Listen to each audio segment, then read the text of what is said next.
Cette table ronde, c'est la première table ronde de patrimoine en escale. Elle s'intitule Escale avec les parcs marins. Et donc, alors comme l'a dit Wolfgang, c'est quand même un peu fait exprès la thématique de cette table ronde, puisque l'identité de l'aire marine protégée, c'est bien de faire du lien entre non seulement ces populations, mais aussi ces composantes patrimoniales, culturelles, de biodiversité, d'environnement. Et dans cette table ronde, on va pouvoir utiliser plusieurs exemples qui mobilisent le patrimoine maritime de façon, vous allez le voir, finalement assez ouverte, avec assez de visibilité.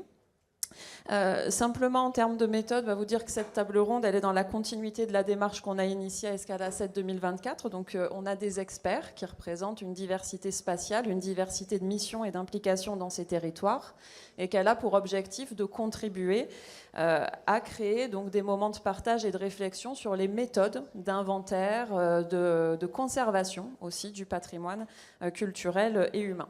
Donc pourquoi les aires marines protégées? Parce qu'on est dans un contexte aujourd'hui particulier. Donc d'une part avec l'arrivée imminente de la conférence des parties, donc l'UNOC à Nice, qui se tiendra dans maintenant 2 ou 3 semaines.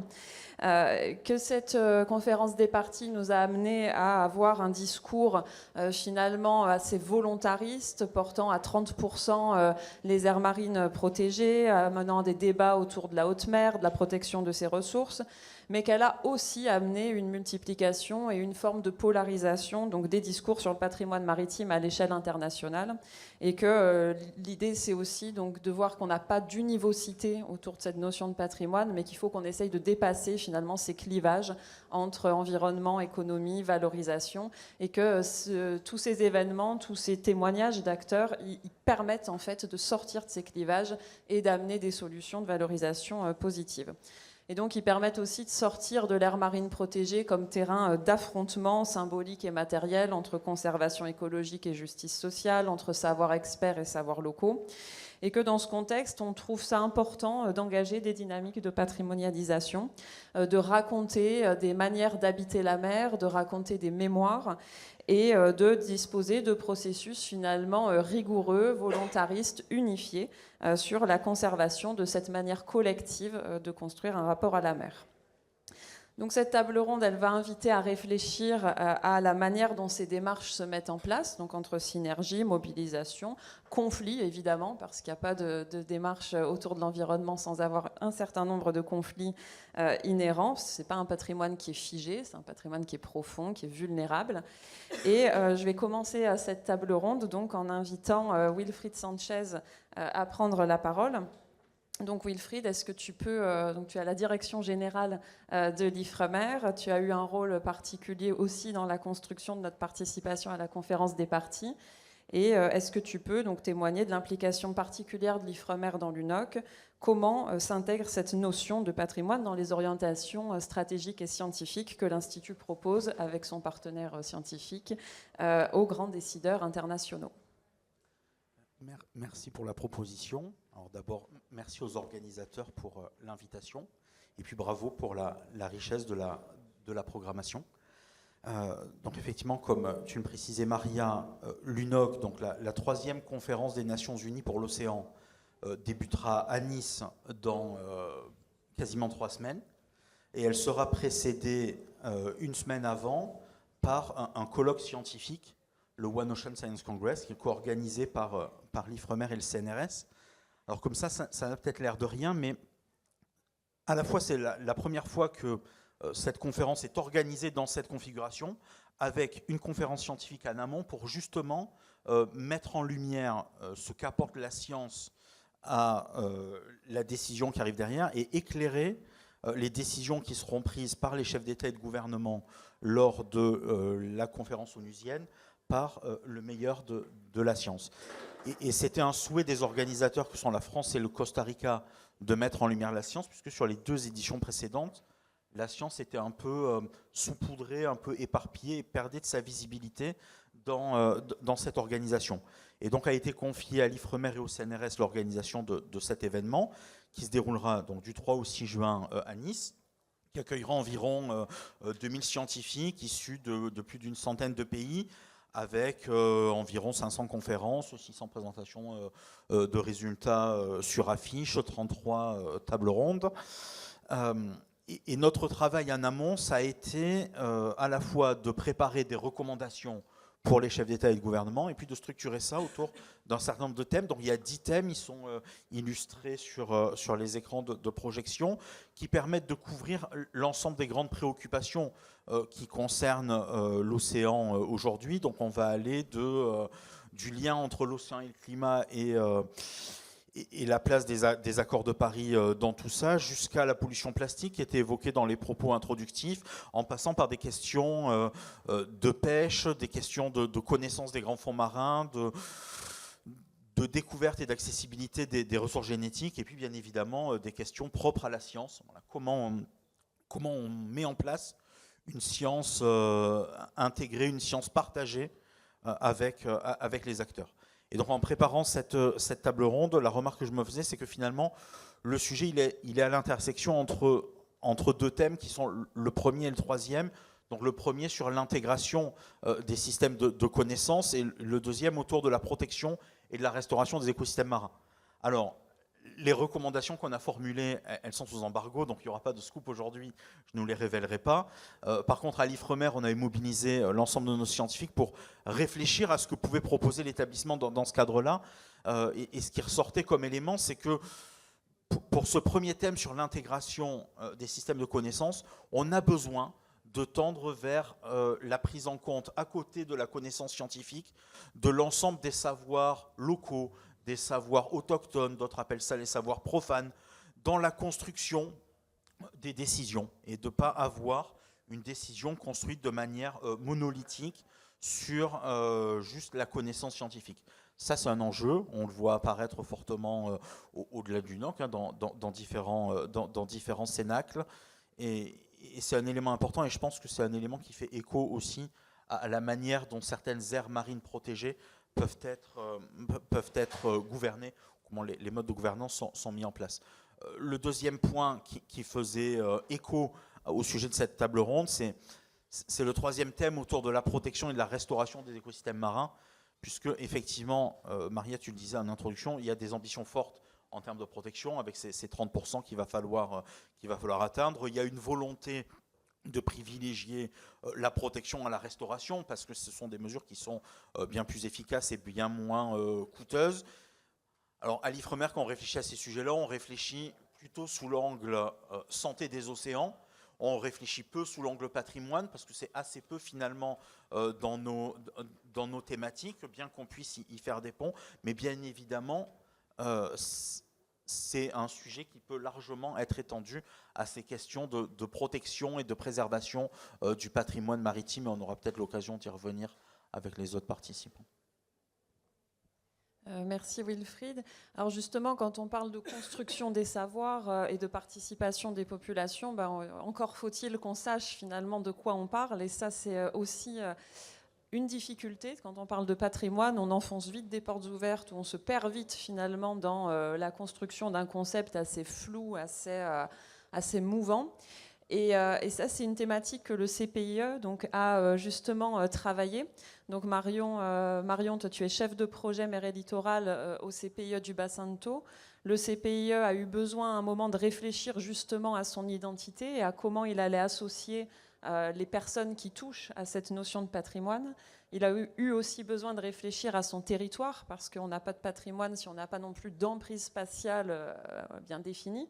Et donc, est-ce que tu peux justement nous expliquer finalement comment vous avez réussi à prendre conscience d'un patrimoine, ou à faire prendre conscience en tout cas de ce patrimoine aux populations occitanes. Donc on verra que c'est bien le passage à l'Occitanie qui a justifié cette démarche, et comment vous avez participé finalement à la construction d'une histoire dans le but d'engager ces dynamiques de protection du patrimoine. Merci Maria, et merci beaucoup de nous avoir invités à participer à cet événement. Merci également à Escale 7. Ah oui, ça me permet de... En effet, au CPIE, c'est pas tellement qu'on qu'on aide les gens à prendre conscience du patrimoine, c'est surtout que pour nous, le patrimoine, notamment maritime, et l'identité maritime sont des leviers d'action qui sont extrêmement importants. Pour commencer, je vais vous présenter notre association. CPIE, c'est Centre permanent d'initiative pour l'environnement.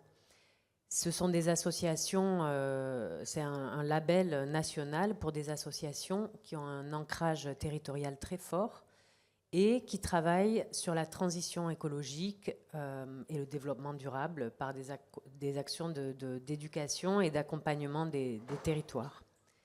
Nos missions sont très variées. Elles portent sur plusieurs facettes et on le verra, en fait, plusieurs d'entre elles font appel à l'attachement des citoyens à leur territoire et à leur identité culturelle et maritime. On travaille sur la mise en réseau des acteurs pour construire des projets de concertation autour du territoire pour accélérer la transition écologique. On travaille sur la sensibilisation, l'éducation des publics à travers des animations tout public, des sorties nature pour les enfants, pour les scolaires. On accompagne également les territoires pour s'impliquer dans des projets de concertation autour de la transition écologique. On a des projets d'observation et de protection de la biodiversité à travers l'animation de réseaux, de séances participatives sur des thématiques très, très actuelles, comme les espèces exotiques envahissantes notamment. Nous concevons des ressources pédagogiques d'éducation à l'environnement qui sont partagées dans notre réseau et auprès du public, auprès des acteurs que ça intéresse également. Et on est également un organisme de formation certifié. La force et la spécificité du CPIE Bassin de Thau, c'est son réseau. En effet, on a la chance de pouvoir s'appuyer sur les compétences et l'engagement d'une vingtaine de membres du réseau qui peuvent être des associations, mais aussi des organisations syndicales et d'autres structures qui nous permettent d'avoir parmi nos compétences des naturalistes, des pêcheurs, des conchyliculteurs, des artistes également, des gens qui travaillent dans l'événementiel ou dans la culture. Et donc de mobiliser un éventail, une mosaïque de compétences extrêmement large sur notre territoire. Je précise au passage que notre territoire est, comme le nom l'indique, le bassin de Thau. Notre actualité, et ça me ramène à la thématique d'aujourd'hui, notre actualité, c'est l'extension de notre territoire et de notre réseau. En effet, depuis plusieurs années, le CPIE, qui est très ancré sur son territoire, s'est quand même engagé fortement sur des projets et auprès d'acteurs qui travaillent sur tout le littoral d'Occitanie. Et donc, on a pris le parti de changer d'échelle et de travailler à l'échelle du territoire d'Occitanie, donc depuis la Camargue jusqu'à la frontière espagnole, sur un territoire de rivage maritime et de lagune. Pour envisager sereinement et travailler avec les acteurs et impliquer nos potentiels partenaires sur cette extension du territoire, nous nous sommes interrogés sur la connaissance qu'on pouvait en avoir. Le questionnement qui découlait était comment accélérer la transition écologique du territoire littoral d'Occitanie sans avoir une connaissance fine de l'ensemble des points de vue des acteurs qui le composent. Dans cette démarche, nous avons été accompagnés par l'Union nationale des CPIE, qui chapeaute tous les CPIE du territoire, pour donc aller jusqu'au bout de ce questionnement. Et l'Union nationale nous a permis de nouer un partenariat avec l'école d'ingénieurs AgroParisTech, qui a permis la réalisation d'un partenariat pour la réalisation d'un audit de patrimonialisation. C'est-à-dire pour mettre en place une méthode pour inscrire les acteurs dans une vision conjuguée d'une problématique qu'on se posait à ce moment-là. Pardon. Donc rapidement, qu'est-ce qu'un audit de patrimonialisation ? C'est une approche, dans ce cas-là, développée par AgroParisTech, qui utilise le patrimoine comme un outil stratégique de connaissance, de mobilisation et de transition. Ça permet d'identifier, de caractériser, d'évaluer et de valoriser les éléments patrimoniaux d'un territoire. En tout cas, dans notre cas, c'était d'un territoire.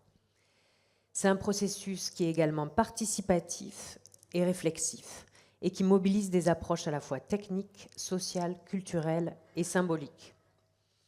Dans notre cas, l'audit permettait d'identifier les ressources patrimoniales, qu'elles soient matérielles ou immatérielles, avec, ce qui est innovant, une vision assez large de ce qu'on fait rentrer dans le patrimoine. Au-delà de l'héritage culturel, il s'agissait d'envisager le patrimoine comme un levier pour construire l'avenir. Et surtout, d'avoir une approche qui considère qu'une meilleure qualité de vie du vivant est possible, à condition que les acteurs concernés la reconnaissent comme un patrimoine qui leur est commun et qu'ils acceptent de prendre en charge ensemble. Concrètement, ce travail s'est effectué en avril-mai de l'année dernière. Il a été assuré par une équipe d'étudiants d'AgroParisTech et leurs encadrants qui ont sélectionné avec un souci de représentativité des points de vue sur le territoire et de diversité des points de vue, qui ont sélectionné donc 92 acteurs et ont réalisé 120 heures d'entretien sur tout le littoral d'Occitanie. L'angle de réflexion adopté, c'était la recherche des conditions et des moyens pour ouvrir de nouvelles opportunités pour une prise en charge durable du territoire, du littoral d'Occitanie. La question, quelle facilitation territoriale sur ce territoire ? Les entretiens ont été synthétisés avec une technique d'intégration des différents référentiels qui étaient synthétisés pour faire ressortir les points communs et les divergences. Le cheminement, c'était l'identification des problèmes et des enjeux, ensuite le diagnostic des actions déjà engagées, puis la prospective des tendances et des scénarios possibles, et ensuite les actions proposées par les personnes auditées. À la fin de cette démarche, tous les acteurs sollicités ont participé à la restitution des résultats. Et ils ont pu confirmer qu'ils se reconnaissaient ou pas dans l'approche qui leur était présentée. Ce qui garantit déjà leur implication dans la démarche, le fait qu'ils soient capables de s'approprier aussi les résultats de ce diagnostic, d'y adhérer et de le porter individuellement.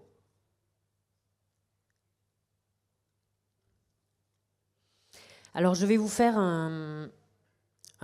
une synthèse des résultats qu'a donné ce travail, sachant que synthétiser un audit, c'est un peu tronquer la méthode, mais ce qu'il était intéressant pour nous de retenir, c'est que les acteurs audités se retrouvaient sur à la fois l'actualité et l'urgence de la question d'une prise en charge durable du territoire, aussi qu'ils se sentaient démunis face à l'ampleur des problèmes et qu'ils doutaient de leur capacité à agir vraiment.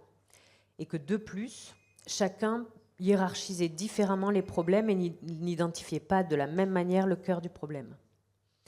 Également, ils étaient d'accord sur le fait que le littoral conjugue une multitude d'enjeux qui préoccupent de manière égale les acteurs. Il n'y a pas forcément un enjeu plus fort que l'autre, que ce soit le logement, les mobilités, les ressources économiques, le patrimoine, le changement climatique, l'érosion, la biodiversité.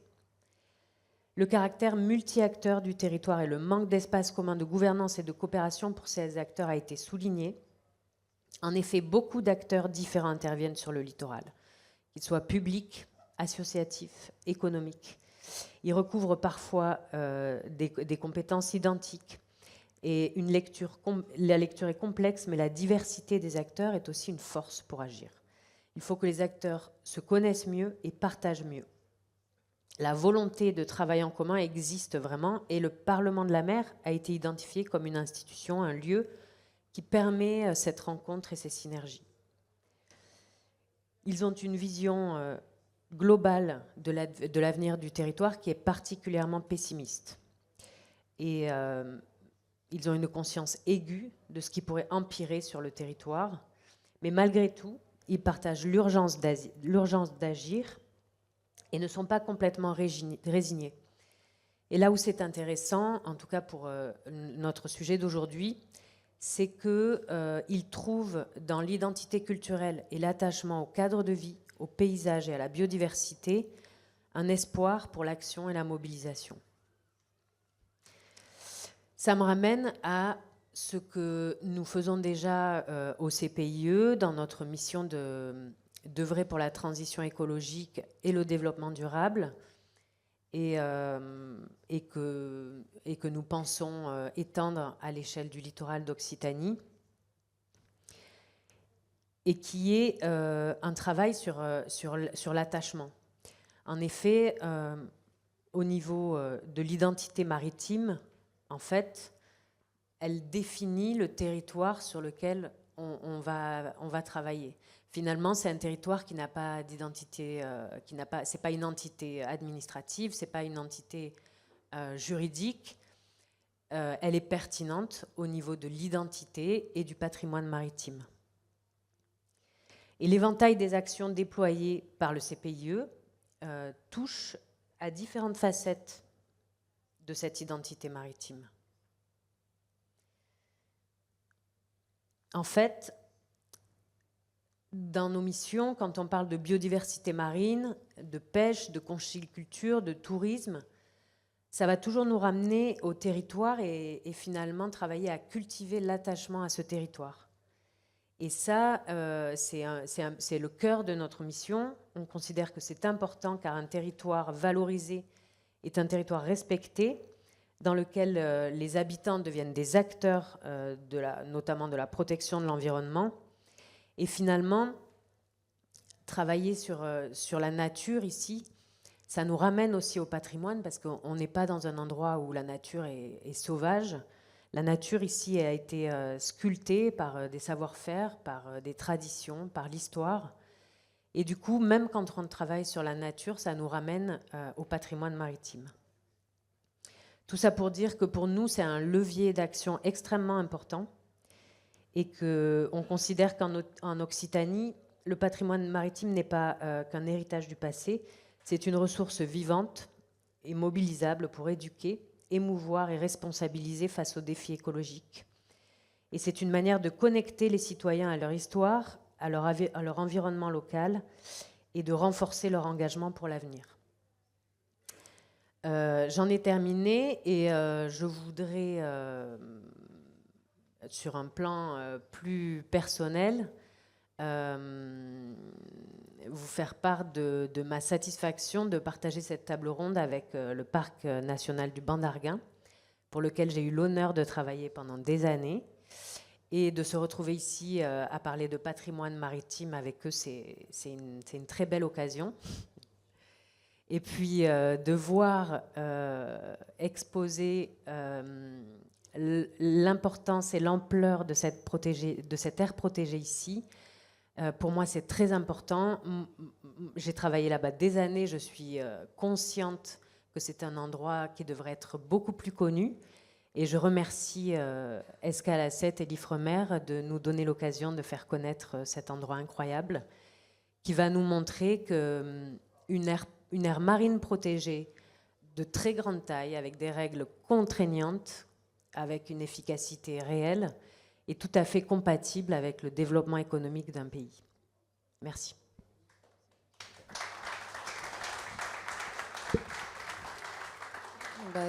Merci Marion pour cet exposé très complet de la méthode. Alors, pour moi, c'est toujours très important de parler méthode parce que dans ton entretien, ce que tu nous montres aussi, c'est que c'est par cette méthode exhaustive d'écoute, d'enquête, qu'on légitime la construction aussi de ce récit.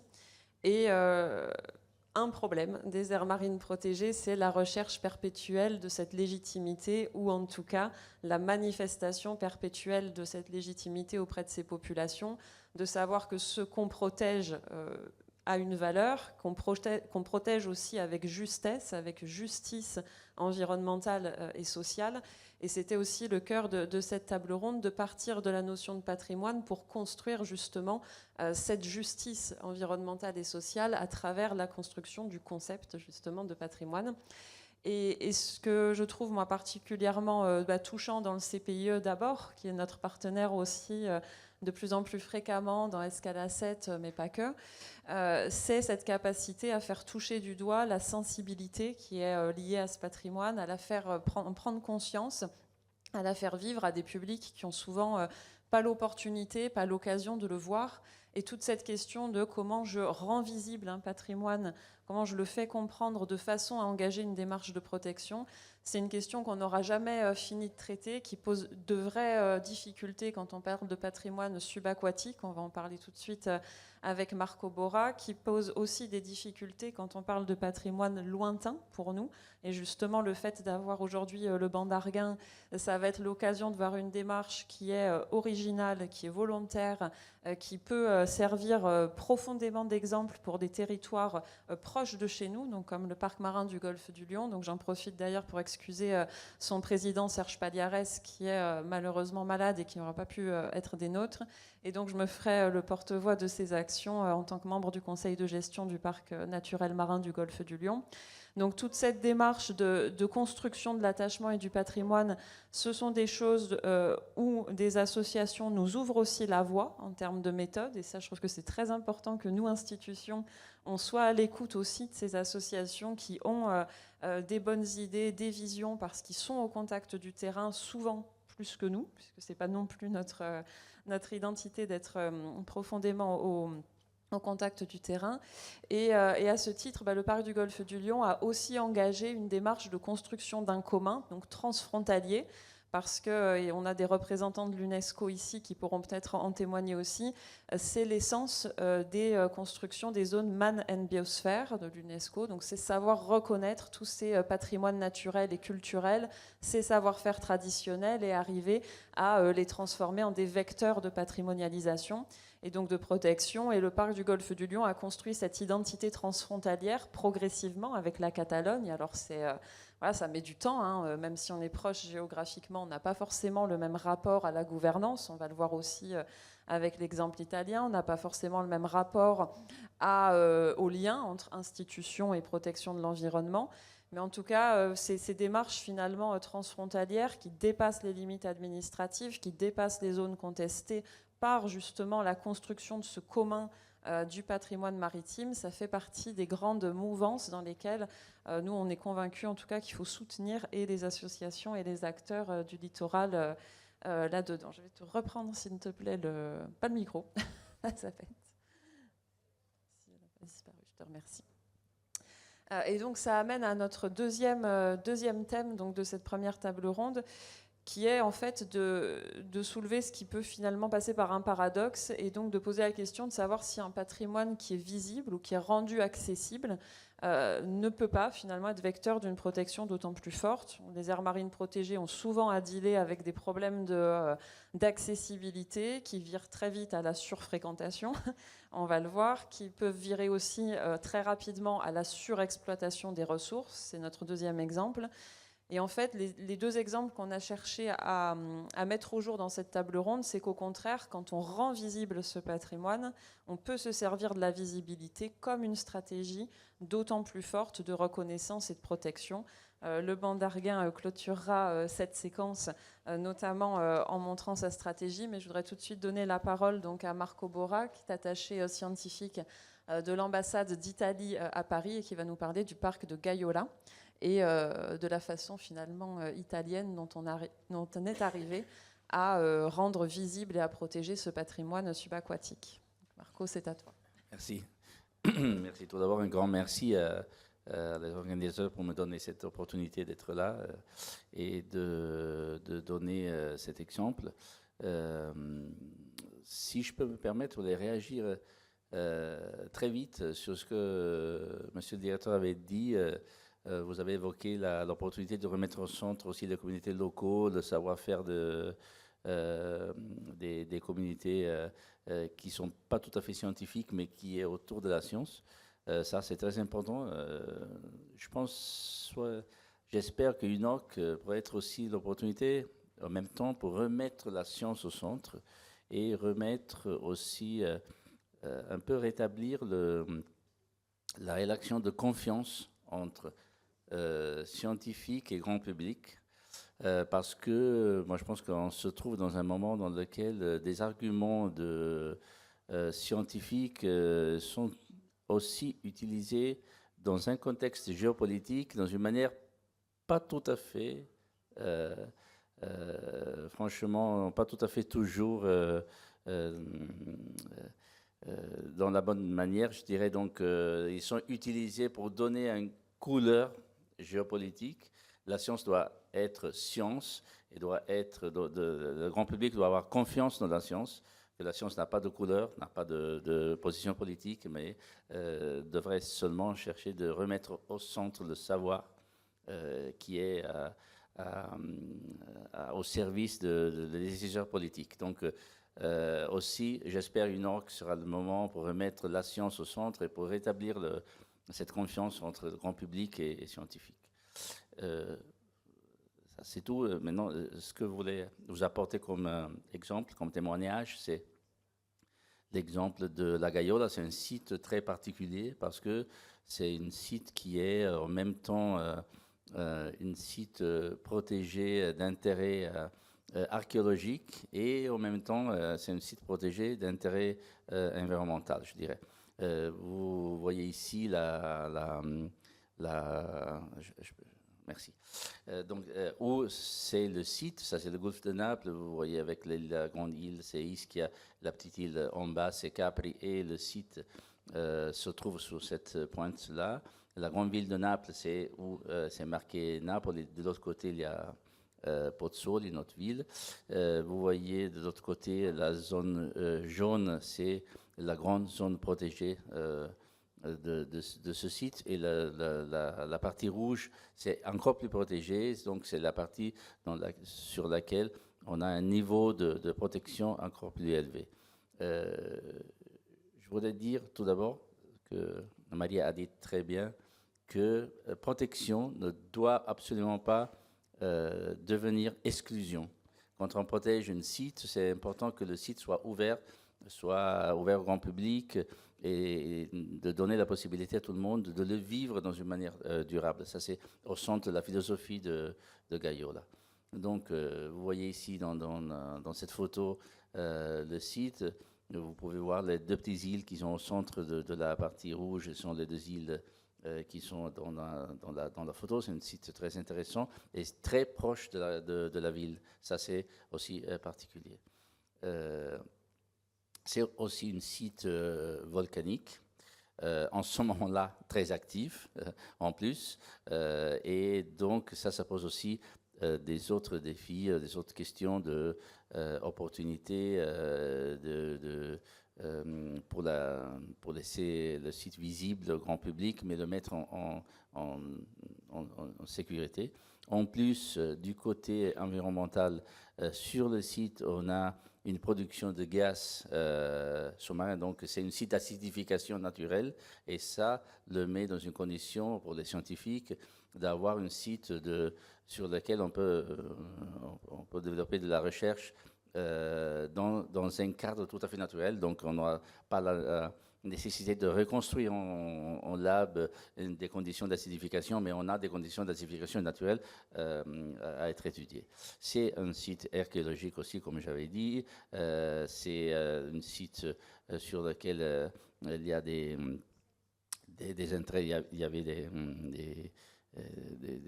des constructions romaines, de Pausilipon, le Puteoli, Cume, c'était une autre petite ville d'origine romaine, et la ville impériale de Pausilippon. Pausilippon, c'était au centre du site. Ici, vous voyez une petite reconstruction. Il y avait une partie haute qui était appelée Pars Publica, après une partie à moitié de la côte, et la Pars Maritima, c'était le petit port, et c'était la partie du site qui était utilisée par les pêcheurs. Et en plus, il y avait, vous voyez dans la photo, un théâtre d'origine romaine, un très joli site archéologique. Donc, c'est en même temps un site d'intérêt biologique. On a 15 biocénosis présentes, 3 habitats d'intérêt selon la directive 92-43 de la Communauté européenne, et 23 espèces protégées détectées sur le site. Des exemples d'espèces protégées, les corals, c'est l'un des spécificités du site, et on va voir dans les prochaines slides, ça a commencé à revenir parce qu'on avait un phénomène de crise aussi de blanchisseur de corail. Maintenant, on est en train de revenir dans un site un peu plus naturellement peuplé, vous voyez ici. Donc, l'histoire du site, on a commencé à y travailler pendant les années 80, dans une condition très difficile. Le site était complètement abandonné, il y avait cette petite construction qui n'était pas utilisée, et vous voyez, le fond marin, c'était totalement pollué, parce que c'était devenu un site où tout le monde allait jeter n'importe quoi, donc c'était vraiment difficile. En plus, il y avait une pression anthropique pendant l'été énorme sur le site, et impossible à gérer aussi dans ces conditions de sécurité, et c'était tout à fait pas durable, pas soutenable aussi par terre, et en même temps par mer, avec cette énorme quantité de bateaux qui stationnaient là-bas. Donc maintenant, après le travail qu'on a fait, on a mis en place le centre de recherche et vulgarisation du site. On a complètement remis en place la petite maison qui est devenue un petit musée, est devenue aussi la base du site. On mène des activités de recherche, des activités d'éducation, des activités de training aussi. Sur la partie recherche, on fait de la recherche sur les deux côtés, la recherche archéologique, mais aussi la recherche sur la flore et fauna et bioécologique, et aussi on fait des recherches de type socio-économique. Education and Training, c'est l'un des centres des activités. On a créé ce qu'on appelle CEA, donc c'est Centre Éducation Environnementale, et ce centre est en lien avec toutes les écoles. Donc, toutes les années, toutes les écoles de la ville, de la région, ils participent à des activités qui sont des activités d'éducation, et des activités aussi. Il y a des summer schools pendant lesquelles les étudiants peuvent aussi collaborer avec le parc et devenir pour une semaine personnel du parc pour aider le fonctionnement du parc. On a aussi une activité de fight contre la pêche illégale, parce qu'il y avait ce phénomène qui était très puissant pendant des années. Maintenant, on est arrivé à une situation de réglage du phénomène. Et aussi, en même temps, on a commencé, quand on a établi la zone protégée, on a mis en place une politique d'attention contre le stationnement des bateaux. Donc maintenant, on est arrivé enfin à avoir une situation qui est bien plus durable, et qui met le site dans une condition d'être bien exploité. Sur le côté plage aussi, on a mis en place des règles pour ouvrir le site. Comme j'avais dit, le site n'est pas fermé tout à fait. Il y a un système d'accès réglé. Donc, tout le monde sait qu'il y a des créneaux d'horaires, un numéro maximum de personnel qui peuvent rentrer sur le site, mais le site est tout à fait ouvert selon des règles qui garantissent aussi une condition de sûreté pour vivre le site et une condition dans la manière de vivre le site de la manière la plus agréable possible pour le grand public, avec aussi des zones de sûreté de passage et tout est réglé. On met en place une policy zero waste parce que c'est très important que pendant la visite sur le site doit rester le même avant et après la visite. Donc tout le monde sait bien qu'on ne peut pas apporter, il y a des règles à respecter et sur le site on peut trouver de l'eau, quelque chose à grignoter, mais c'est tout dans des conditions de zero waste. Et on met en place aussi des enquêtes de user satisfaction pour voir qu'est-ce que sont les actions qui sont vécues dans la manière meilleure aux pêcheurs par le grand public. Et on essaie de cette manière-là de réagir avec le grand public et construire avec le grand public une stratégie qui soit la plus adaptée possible pour donner visibilité au site et le faire vivre. Et donc, le résultat de toute cette politique, c'est que on peut registrer que le site commence à être repeuplé par des espèces qui étaient disparues avant. Donc, naturellement, c'est la nature qui reprend aussi sa place. Et pendant les années, on voit toujours une richesse majeure qui arrive en termes de biodiversité sur le site. Et ça nous donne, c'est le meilleur résultat qu'on pouvait avoir. Ça nous donne le sens du travail qu'on a fait sur le site pendant des années. Et c'est tout.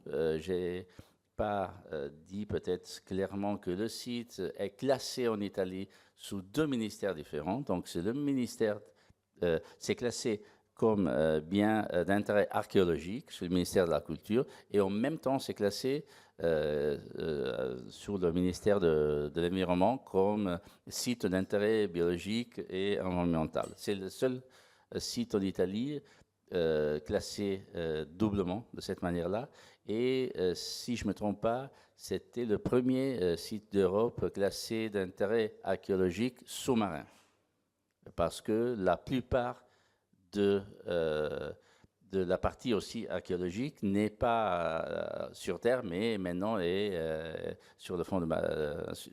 Donc, pour faire, on organise aussi des visites, c'est un peu plus difficile, mais on organise des visites archéologiques avec des plongeurs parce que c'est nécessaire d'aller sur le fond marin pour bien se rendre compte de la richesse aussi du point de vue archéologique du site. Ça c'est tout. Moi je pense que c'est une histoire pour nous c'est une victoire, je dirais, parce que aussi le grand public, quand on a commencé à travailler sur le site et on l'a classé, la perception du grand public, c'était « Oh, bien, le site va être classé et on va être complètement exclu. » Donc, ça devient quelque chose qui n'est plus à disposition du public, qui n'est plus à disposition de la ville.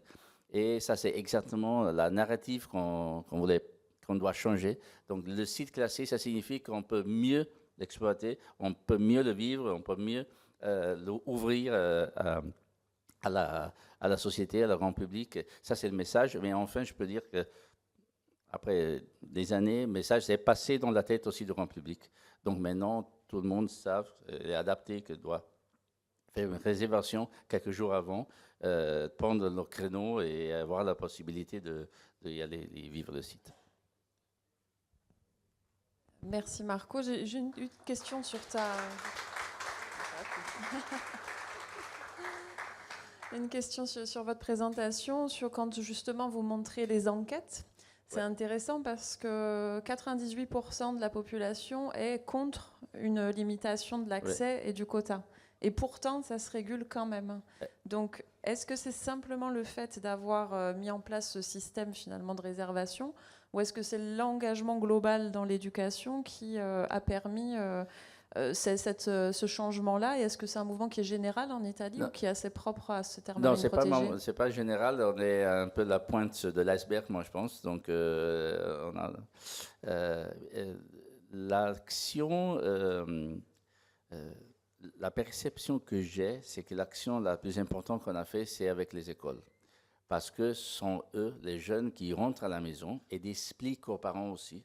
Donc, la ville n'avait pas bien réagi quand on a protégé le site. Immédiatement, tout le monde avait dit, voilà, c'est encore l'État qui arrive, les scientifiques qui disent on ne peut pas se baigner, les scientifiques nous empêchent de vivre. Et après, la narrative s'est changée pendant les années. Mais les meilleurs porteurs sont les plus jeunes qui, avec les écoles, viennent toujours dans le site, qui intègrent vraiment la narrative du site, qui comprennent, qui vivent le site et se rendent à la maison et parlent avec les parents. Moi, je pense que ça, c'est l'action qui a vraiment changé la perception un peu plus globale sur la ville.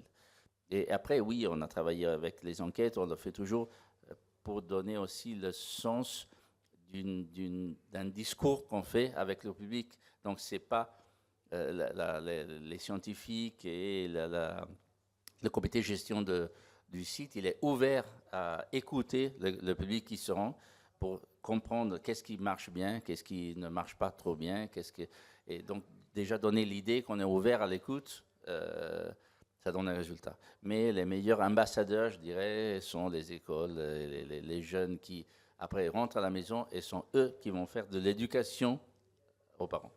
Il y a une forte implication de la communauté scientifique académique dans cette transmission aux écoles? Oui, oui aussi, parce que le staff de la Gaillot n'est pas trop nombreux.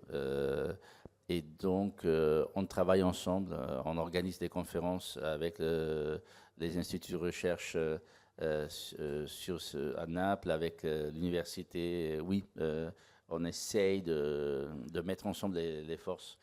Et aussi parce que, je n'ai pas parlé, mais le site doit se soutenir aussi, doit être économiquement, doit survivre. Donc, il y a aussi un côté économique à travailler dessous.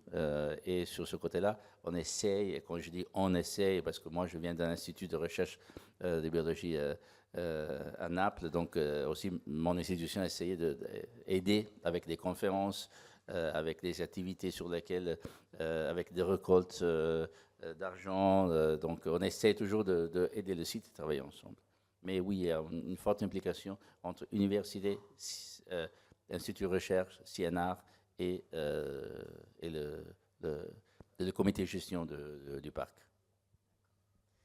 Merci beaucoup, Marco. Moi, j'aurais voulu donner maintenant la parole à Adrami du Parc national du Banc d'Arguin pour pouvoir témoigner justement d'une dynamique qui est extrêmement particulière à ce parc. Alors, je ne le dévoile pas maintenant parce qu'Adrami va nous raconter cette histoire 1000 fois mieux que moi, mais elle sera l'occasion de faire un parallèle avec ce qu'on peut connaître sur notre côte occitane en fin de conférence. Donc, Adrami, je te laisse la parole pour présenter le parc. Ça marche. Ça marche? OK.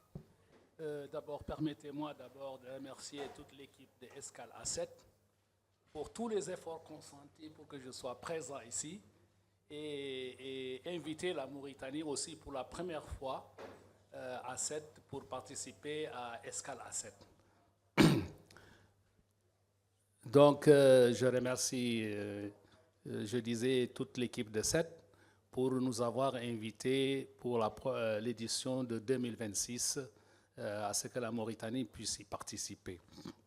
Et je remercie également mes amis Simon et Marion qui ont travaillé 15 ans en Mauritanie, notamment dans le Parc national du Banc d'Arguin, surtout Marion qui a dirigé notre département surveillance avec brio jusqu'à son départ aujourd'hui. Elle rentre chez elle à 7, mais la liaison est toujours là.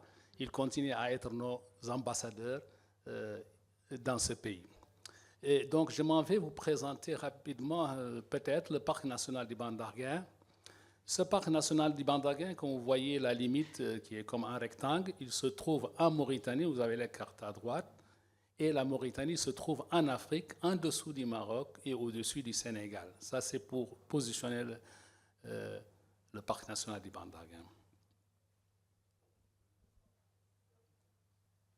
Donc, ce parc national du Bandarguin, il est créé en 1976 et il couvre une superficie de 12 000 km². Donc, vous voyez, c'est quasiment plus grand que le Liban. C'est un grand territoire, ce parc. Et ça traduit ici l'engagement du gouvernement mauritanien qui a su classer le 1/3 de son littoral quand même interdit à la pêche pour tous les autres Mauritaniens, sauf pour une population qui résidait là depuis des siècles, qui ont juste le droit de pêcher dans ce territoire. Et on verra après. Dans ce territoire, les recherches scientifiques que nous menons depuis donc, plusieurs années, sur la partie maritime, ils montrent que c'est une zone de nurserie et de nourricerie pour de nombreuses espèces. Sur le plan reconnaissance internationale, 3 reconnaissances internationales ont ponctué l'histoire de ce parc.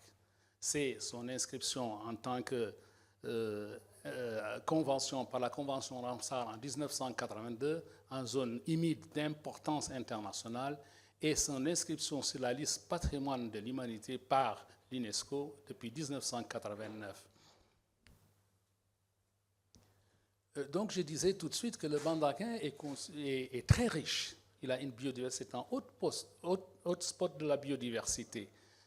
Ceci peut être expliqué par certains facteurs écologiques, même si la recherche n'a pas encore fait dévoiler toutes les zones d'ombre qui existent encore. Mais néanmoins, on a quand même des facteurs qui peuvent expliquer un peu cette richesse.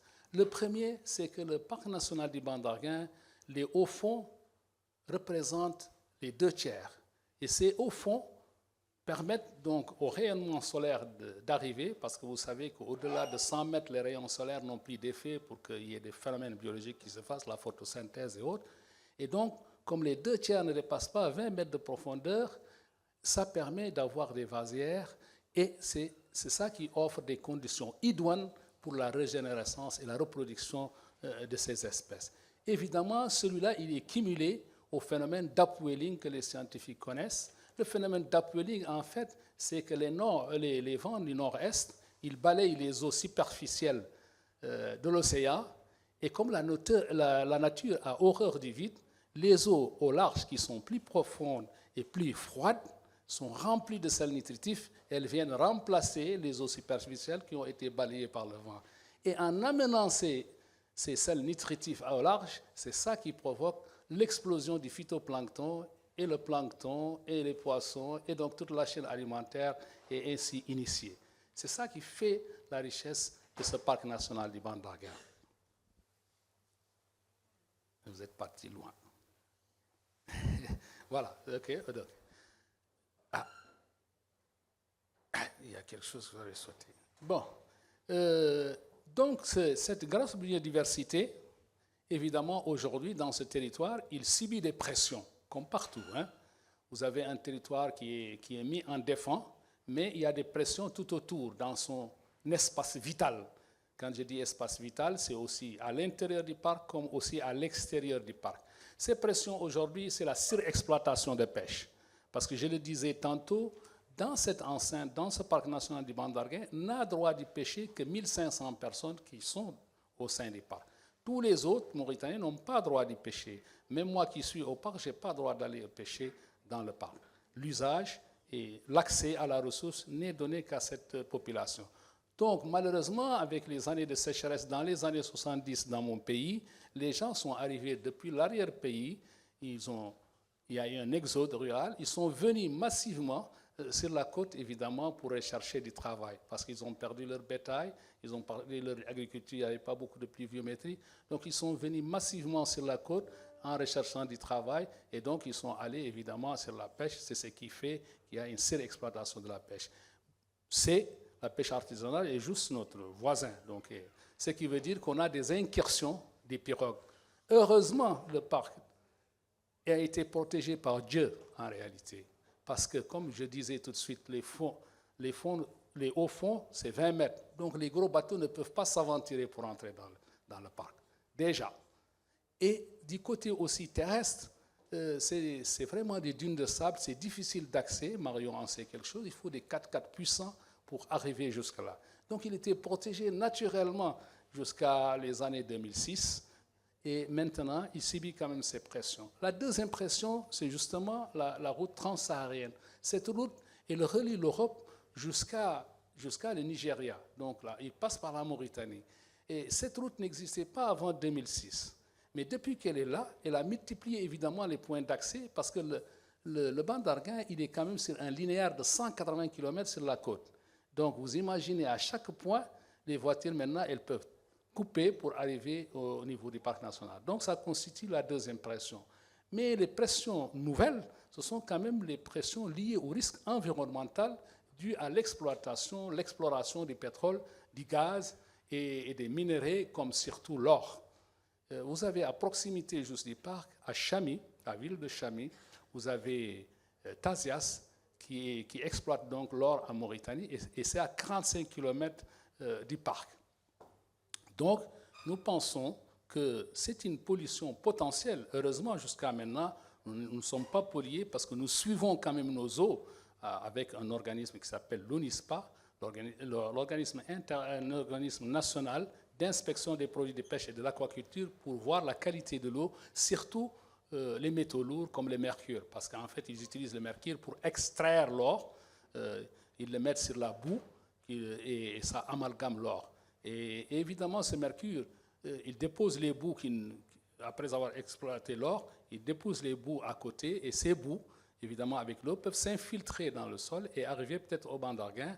Ils peuvent aussi s'assécher et le vent peut les transporter au niveau du parc dans nos eaux. Mais quand même, nous surveillons ça de près avec un organisme en Mauritanie. Jusqu'à présent, je peux vous affirmer que nous n'avons pas, mais nous prenons des précautions. Nous pensons toujours qu'il peut y avoir cette pollution potentielle. Bon, le pétrole, vous savez, vous avez les tankers à côté, ça peut à chaque fois avoir un choc. Je ne vous l'apprends pas, vous connaissez ce qui s'est passé avec la Moko Cadiz ou avec même un truc qui était vers Brest. C'est une catastrophe, les marées noires. Donc, voilà. Donc, les enjeux du parc, c'est quoi? C'est qu'en dépit de tout ça, on continue quand même à sauvegarder ce patrimoine mondial. Comme nous, on l'a hérité, nous voudrons bien aussi le léguer à nos enfants pour qu'ils profitent comme nous, on en a profité. Et donc, c'est de maintenir ces services écologiques que le parc rend à la Mauritanie, mais à la région, à la sous-région, parce que nous gardons des espèces migratrices. Une fois qu'elles grossissent, une fois qu'elles deviennent plus fortes, elles viennent là pour se nourrir, pour trouver la quiétude, parce que c'est fermé. Mais une fois qu'elles grossissent, une fois qu'elles se nourrissent bien, elles ressortent. Elles vont au Maroc, au nord, comme elles vont au Sénégal, au sud. Et donc, ça veut dire que la sous-région profite du travail qui est fait au Parc national du Banc d'Arguin. Et au large, évidemment, pour que la communauté européenne en profite, parce que nous avons des accords avec l'Union européenne pour pêcher dans nos eaux. Donc, ça veut dire que ça rend un service au niveau régional, au niveau national, mais même au niveau international, parce qu'il y a des accords de pêche avec eux. Le point important, c'est aussi ce parc, il soutient le développement de la population résidente. Je disais maintenant qu'il y avait une population résidente, essentiellement des pêcheurs qu'on appelle Imragen, on va les découvrir après. Cette population, elle a su quand même garder ce territoire bien avant le classement de ce site, des millénaires avant. Et ils étaient donc bien avec l'environnement de ces milieux. Et nous avons estimé que cette population doit être aidée pour qu'elle continue à adhérer, même si elle était éprise de l'environnement et elle a su garder ce territoire. Il va falloir l'aider dans son développement, l'appuyer pour qu'elle continue à jouer le même service. Donc là, on va arriver au patrimoine maritime. Dans ce parc national du Banc d'Arguin, les autorités ont compris depuis son classement que de mettre le patrimoine maritime dans sa gestion, au cœur de sa gestion. Donc l'imaragen, l'imaragen a un mot berbère, en fait, c'est un mot berbère, et c'est le pluriel de amrik, et amrik veut dire le pêcheur, celui qui pêche. Alors, ces imaragen, ils étaient là sur le site bien avant le classement, et ils travaillaient avec des Espagnols. À l'époque, ils avaient ces embarcations à voile qu'on appelle l'anche, et ils ont travaillé en Mauritanie pour la Courbine jusqu'en 1930. Et après, avec l'industrialisation, c'était plus rentable. Ils ont donc ils ont quitté ces lanches, et ces lanches sont restées l'héritage de cette population imaraguenne, qui naguère ne pêchait qu'à pied, avec des filets à épaules. Et depuis donc qu'ils ont hérité de ces lanches, ils ont donc l'autorisation de pêcher avec ces lanches. Mais bien sûr, de façon responsable, de façon très limitée, c'est encadré, vous allez le voir dans la gestion évidemment. Pourquoi ils ne peuvent pas ponctionner beaucoup? Parce qu'ils n'ont droit d'ailleurs qu'à une pêche de subsistance, ce n'est pas une pêche commerciale. Nous sommes dans une aire marine protégée qui bénéficie à tout le monde, donc eux, ils n'ont droit à pêcher qu'à une pêche de subsistance. Mais elle est aussi encadrée et par la loi et par des négociations, on verra ça après. Mais dans ce cadre de la transmission, nous avons également, avec un partenaire qui s'appelle la Fondation internationale du Bandarguin, cette fondation a été créée en 1986, 10 ans après la création du parc, pour promouvoir le parc national du Bandarguin à l'échelle internationale. Alors, avec ce partenaire, nous avons amené les charpentiers de Douarnenez pour former nos charpentiers pendant 8 ans sur le parc, afin qu'ils puissent, parce que vous comprenez bien que cette flottille, avec le temps, elle commençait à disparaître. Alors, pendant 8 ans, ils sont restés là, à côté de ces imaraguens. Ils les ont formés à faire les lanches, à les reconstruire maintenant toutes neuves, avec les plans maintenant, et ils sont maintenant autonomes. Donc là, sur le plan de transmission aussi, nous avons intervenu pour que maintenant, nos charpentiers qui sont au niveau du parc, des imaraguens, construisent eux-mêmes les lanches de A à Z, et même ils peuvent même faire évoluer les formes. Donc cette coopérative, aujourd'hui, ils sont réunis en coopérative qui s'appelle Ittihad. Cette coopérative, maintenant, elle a un savoir-faire, et donc on n'a plus peur que ce patrimoine-là puisse disparaître. Donc je disais que l'accès à la ressource est donné uniquement à cette population. Et l'accès à la ressource se fait aujourd'hui uniquement à travers ce patrimoine maritime qui est incarné par la lanche. Cette lanche, elle va donc pêcher, donc il y a une création de la richesse. Cette création de la richesse pour cette population locale, toujours, elle permet donc avec les revenus de la pêche de subvenir à certains de ses besoins. Mais cette lanche, elle permet aussi d'amener des touristes, parce que pour aller voir les îles et les îlots du parc national du Bandarguin, qui sont au nombre de 16, là où nichent les oiseaux, les flamants roses, les sternes et beaucoup d'oiseaux, alors il faut emprunter une lanche obligatoirement. Et ce qu'il faut en fait venir la veille, dormir à Uik, réserver la lanche, parce que c'est des pêcheurs. Donc pour réserver la lanche, il faut dormir là, pour qu'ils ne partent pas le lendemain pêcher, et en contrepartie, nous leur indemnisons avec 100 €, l'équivalent de 100 € pour leur journée de travail perdue. C'est en accord avec le parc. Eux, évidemment, ils préfèrent aller pêcher, mais nous, on leur impose, soi-disant, d'emprunter quand même leur lanche quand il y a un touriste qui veut aller voir ces îles. Vous comprenez très bien ici que le parc, j'ai oublié peut-être de le dire, c'est un établissement public à caractère administratif. Ça veut dire que nous, on ne prend pas l'argent. On est déjà financé par l'État, on ne prend pas l'argent. Donc là, l'activité touristique est dédiée uniquement aux femmes imaraguennes. C'est un appui pour le parc. Tout ce qui rentre du tourisme, ça va directement aux femmes. Parce que nous promouvons ce qu'on appelle le genre. Nous pensons que la femme, quand elle a un revenu dans le foyer, ça peut aider à l'éducation de ses enfants, ça peut aider à la santé, et c'est bien, c'est aussi un appui. Donc c'est une façon d'appuyer aussi la population pour nous au niveau développement. Il y a un autre appui, évidemment, c'est la transformation. C'est aussi une activité uniquement féminine. La transformation, donc ils prennent le mulet, ils en font les œufs de mulet, ils en font la poutargue, et avec le poisson, ils les sèchent, ils font de la viande séchée donc de poisson qui est vendue. toute cette activité est aussi féminine. Et nous appuyons annuellement à hauteur de 8 millions, ça doit être, je ne sais pas, 8 000 euros, je ne sais pas plus. Hein? Combien? Tu ne sais plus calculer, Mario? Moi non plus. Bon, toujours est-il qu'on les appuie en début d'année, on leur donne de l'argent pour qu'elles achètent du poisson avec leur mari qui est pêcheur, pour continuer aussi une activité là qui était séculaire. Nous ne voulons pas que nos activités culturelles se perdent, alors nous appuyons et par notre propre argent à ce que cette activité continue à perdurer. Donc je disais que la lanche est évidemment cette création, mais la lanche aussi, elle permet de réguler la gestion du parc parce qu'elle est silencieuse, elle ne dérange pas les oiseaux, parce qu'elle n'utilise pas du carburant et ça ne va pas sointer, donc l'environnement n'est pas pollué. Évidemment aussi, c'est les bonnes pratiques qu'eux, ils ont les Imraguens, ils connaissent bien leur milieu depuis des années et tout cela. Donc ça permet de réguler. Mais cette régulation, évidemment, je le disais aussi tout de suite, elle est contrôlée par le parc. C'est-à-dire qu'il n'y a que 114 lanches dans tout le parc. C'est plafonné.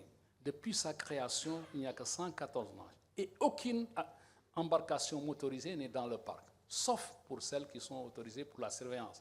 Parce qu'évidemment, quand il y a un intrus, vous comprenez très bien, il faut qu'on ait des vedettes rapides pour qu'on puisse l'intercepter et le dissuader de ne plus revenir. Et donc, à l'intérieur du parc, ils ne sont que 114 lanches. C'est plafonné. Ça permet de diminuer l'effort de pêche pour les scientifiques qui sont là. Et je peux vous donner même un chiffre. Tout ce que les Imraguens pêchent ne représente que 2% de la pêche artisanale qui est à côté. Ça veut dire quand même que ce qu'ils ponctionnent est très faible. Et c'est ce qui fait aussi que ce milieu est extrêmement riche, parce qu'il est protégé, et c'est pour ça que les oiseaux viennent séjourner chez nous. Quand il fait froid dans vos contrées, ils viennent rechercher le soleil, quiétude et nourriture abondante. C'est pour ça qu'ils font escale en Mauritanie. C'est parce qu'en survolant, ils voient la richesse qu'il y a, ils viennent, ils se nourrissent bien, et puis ils continuent. Et une fois que l'hiver est fini, ils reviennent encore chez eux en Europe et tout cela. C'est cette richesse qui est gardée par la Mauritanie, pour la Mauritanie et pour toute l'humanité entière. Donc vous allez dire, mais pourquoi on fait tout ça? Évidemment, nous, si on vient aujourd'hui promouvoir le parc national du Bandaguin à travers son patrimoine, c'est pour se faire des amis, des gens qui ne connaissaient pas le Bandaguin. C'est des gens qui sont épris de l'environnement et qui se disent qu'il y a quand même un pays qui fait un effort de classer le 1/3 de son littoral. Vous ne pouvez pas comprendre les pressions que nous avons de la pêche artisanale à nous dire à chaque jour au niveau du ministère de la Pêche, parce que nous dépendons du ministère, du premier ministère, pour que justement personne ne tape sur nous pour qu'on soit plus fort. On a quitté tous les autres ministériels. Les autres aires protégées en Mauritanie sont au ministère de l'Environnement. C'est la seule aire protégée qui est au niveau du premier ministère, parce que c'est stratégique pour la Mauritanie de ne pas avoir la pression des autres ministères, surtout des pêches, qui demandent l'ouverture de ce parc. Donc évidemment, ils cherchent à entrer parce qu'il y a tellement de poissons. Les gens, ils rentrent à pied, ils pêchent. Ce n'est pas comme ici. Hein. Il y a encore vraiment une richesse qui est là. Et donc, mais cela, il faut quand même avoir des partenaires. Et je vous raconte une histoire que Marion connaît. Il y avait une route qui devait se construire pour lier justement la route transsaharienne qui vient de l'Europe vers le parc. Nous, on n'était pas d'accord.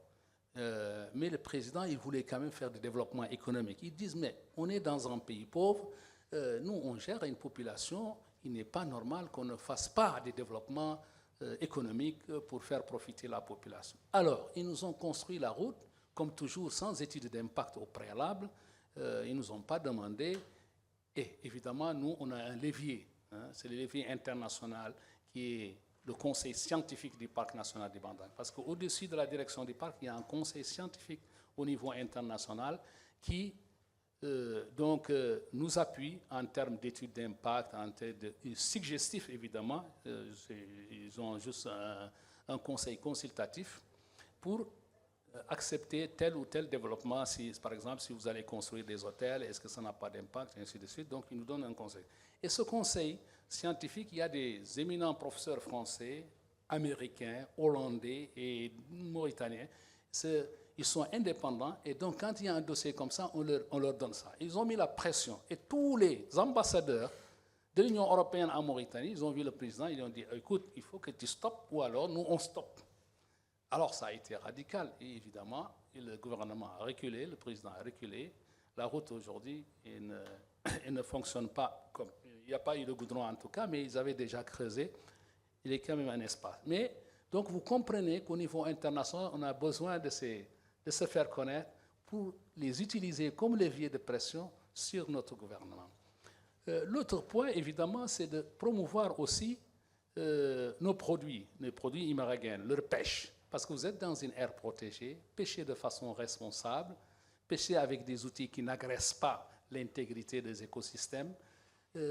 Nous pensons qu'on peut valoriser ces produits pour apporter encore plus d'argent à notre population imaraguenne. Et le troisième point, évidemment, c'est de développer le tourisme. Pourquoi pas qu'il y ait des régates de 7 jusque là-bas, ou des manifestations comme ça qui vont faire connaître le parc et en même temps profiter de ce lieu extraordinaire.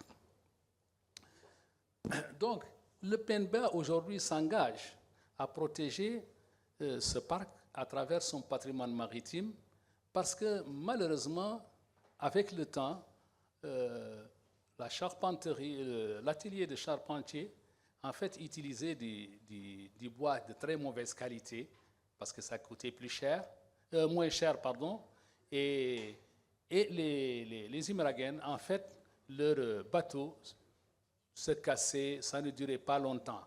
Ils ont donc déserté notre chantier naval parce qu'ils disaient que bon, ils payent cher et finalement la lanche ne dure pas longtemps. Et alors que les charpentiers, eux aussi, ils disent que bon, le bois est devenu très cher, s'ils achètent le bois très cher, ils ne s'en sortent pas.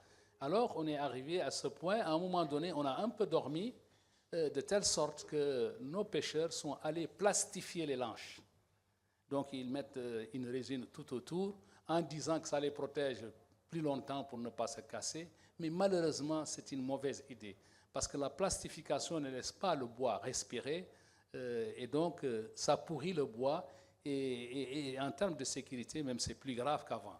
Alors nous comptons avec des partenaires à revenir à l'état initial, sans quoi d'ailleurs le patrimoine disparaîtrait, parce que le patrimoine c'est en bois, c'est une forme particulière et c'est en bois. Et si on plastifie ça, ça perd ce patrimoine qu'on compte classer à l'UNESCO. On a aussi un dossier à l'UNESCO pour classer la lanche, ce patrimoine maritime au niveau de l'UNESCO. Donc si on plastifie, on va dire que ce n'est plus la nature originelle de la lanche, et par conséquent, donc nous sommes en train de faire maintenant un projet pour déplastifier ces lanches-là. On demande à nos partenaires d'investir pour déplastifier à ce qu'on revienne à l'état initial. Donc nous pensons que fort de cette expérience, le PNBA peut légitimement devenir un leader mondial d'une approche intégrée de la protection maritime dans les AMP. J'allais dire, pour ajouter, j'ai fini, que le parc national du Bandagain, depuis les années 2000, il a créé ce qu'on appelle un fonds fiduciaire. Le fonds fiduciaire qu'on appelle le BACOMA. BACOMA, Bandarguin, Coastal Marine Biodiversity. Donc pour la biodiversité marine du Bandarguin. À l'époque, on a travaillé de 2000 jusqu'en 2010 pour le mettre sur pied. Au niveau du Bandarguin, il était uniquement pour le parc, et à partir de 2010, il a vu le jour. Donc, on a dit à nos partenaires, la FIBA, la MAVA, le WWF, tous les partenaires du parc, au lieu de donner de l'argent par projet qui dure 3 ans, 4 ans, et après, ça percute, on reste un laps de temps. Ça, la conservation ne peut pas supporter les laps de temps. Alors, on a dit, au lieu de nous donner de l'argent, mettez-le dans un fonds à l'extérieur, et on va mettre ça à la bourse. Et en fait, ce fonds, il est aujourd'hui en Angleterre. Il génère des intérêts et nous ne fonctionnons qu'avec les intérêts de ça. Le capital ne bouge pas, il est resté tel qu'il est. Et évidemment, vous comprendrez que c'est un fonds fiduciaire comme on appelle de bons pères de famille. Ils ne vont pas aller risquer sur des placements qui rapporteraient beaucoup, mais qui ont un grand risque. C'est un placement qui rapporte très peu, mais sûrement. Parce que nous, on a envie de la durabilité. Et aujourd'hui, ce fonds fiduciaire, il finance le fonctionnement du parc, pas l'investissement, parce que nous, ça coûte extrêmement cher, c'est un grand parc. Rien que, par exemple, la surveillance, c'est plus de 200 000 € en carburant, uniquement, les déplacements. Donc, vous comprenez que c'est énorme comme investissement, mais en tout cas, aujourd'hui, il joue un rôle important dans la prise en charge du fonctionnement de la surveillance, de ce qu'on appelle la gouvernance, de ce qu'on appelle le suivi écologique qui se fait au parc. Donc, c'est un financement très important. Et aujourd'hui, il n'est plus seulement pour le parc national du Bandarguin, il profite aussi à d'autres aires protégées et même à la recherche, notre institut de recherche qui s'appelle l'IMROP, l'Institut mauritanien de recherche océanographique, aujourd'hui bénéficie de ce fonds qu'on a mis, nous, en 2010. Depuis 2000, on travaillait et on a abouti qu'en 2010. Merci. Mais on pourra continuer.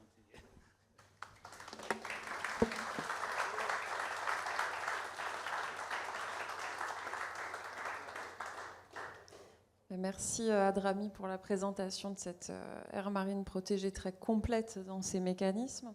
Pour terminer la table ronde, et je vous inviterai d'ailleurs chacun à exprimer aussi vos points d'étonnement ou de réaction par rapport aux dynamiques qui ont été présentées. Je vous remercie d'ailleurs de les avoir écoutées dans leur entièreté parce que c'était important d'avoir l'histoire entière du CPIE, de Gayola et du Bandarguin.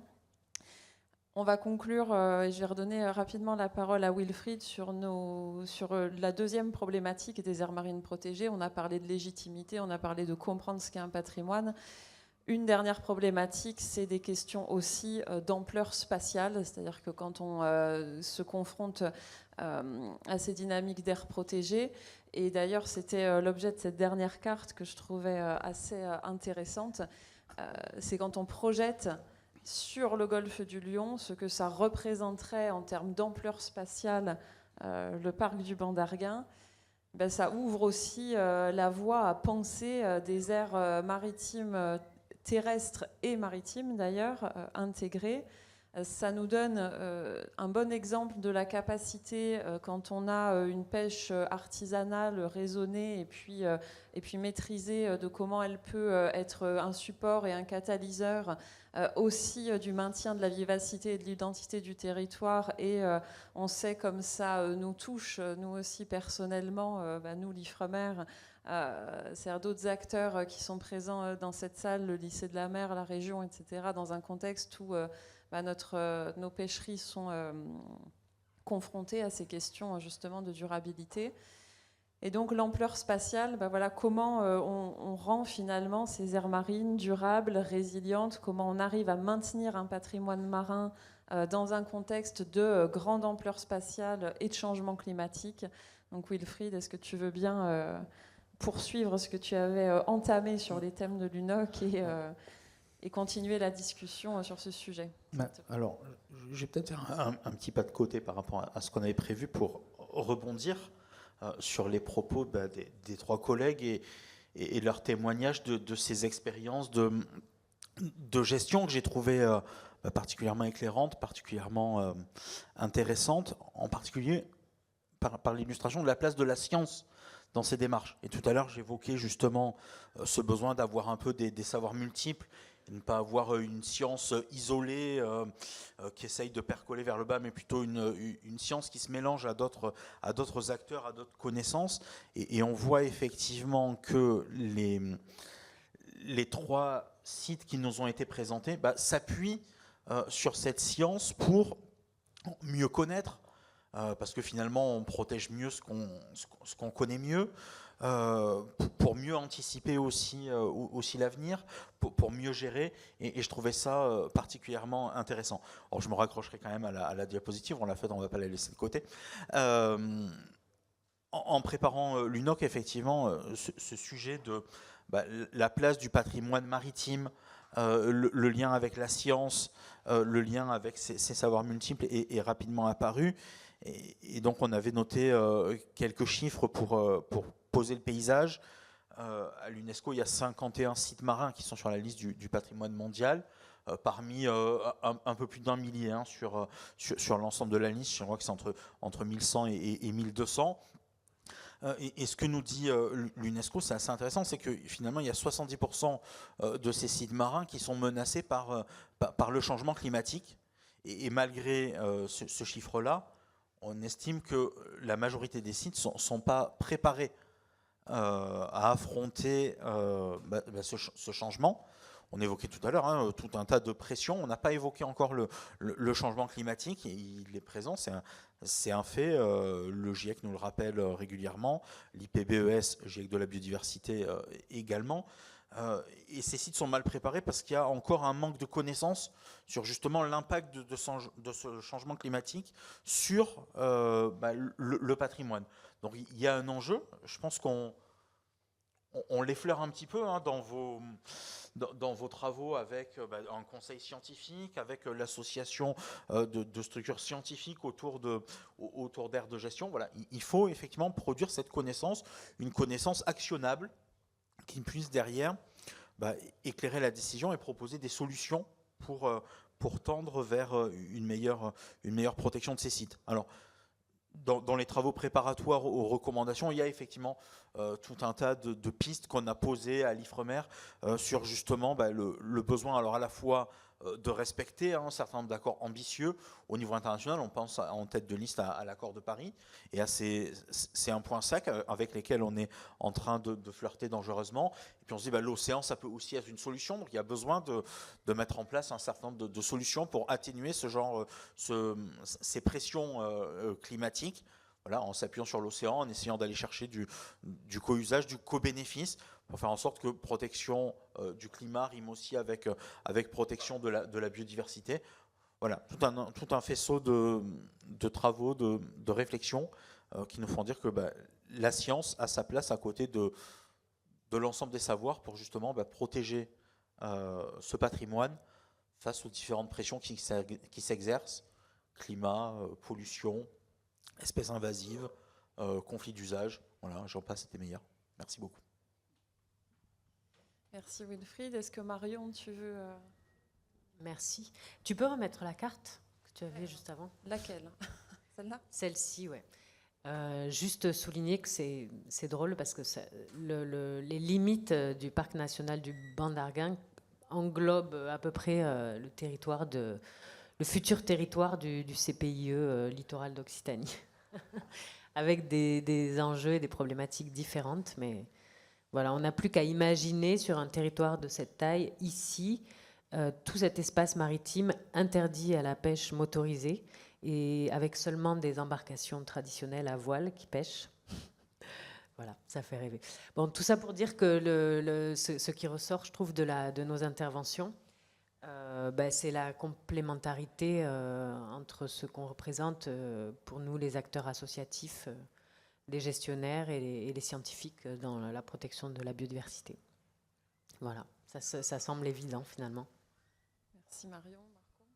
Oui, si je peux rajouter quelque chose, moi je pense en termes de faire face au changement climatique, le mot-clé c'est un peu anticipation, vous l'avez dit, donc de se mettre dans une position de connaissance de ce que peut arriver et d'essayer d'anticiper, donc de se préparer, et en termes aussi encore plus important, encore plus difficile, sur les sites qui sont classés, qui sont protégés, d'avoir clair dans la tête les aspects qui doivent être sauvegardés du site et donc mettre en place des actions d'anticipation pour sauvegarder ces aspects-là et faire face à ce que peut arriver à cause du changement climatique. C'est un grand défi et c'est aussi un thème qui se lie, la première chose que j'ai dit, parce que le changement climatique, c'est exactement ce que, d'un côté géopolitique, c'est utilisé dans une manière pas toujours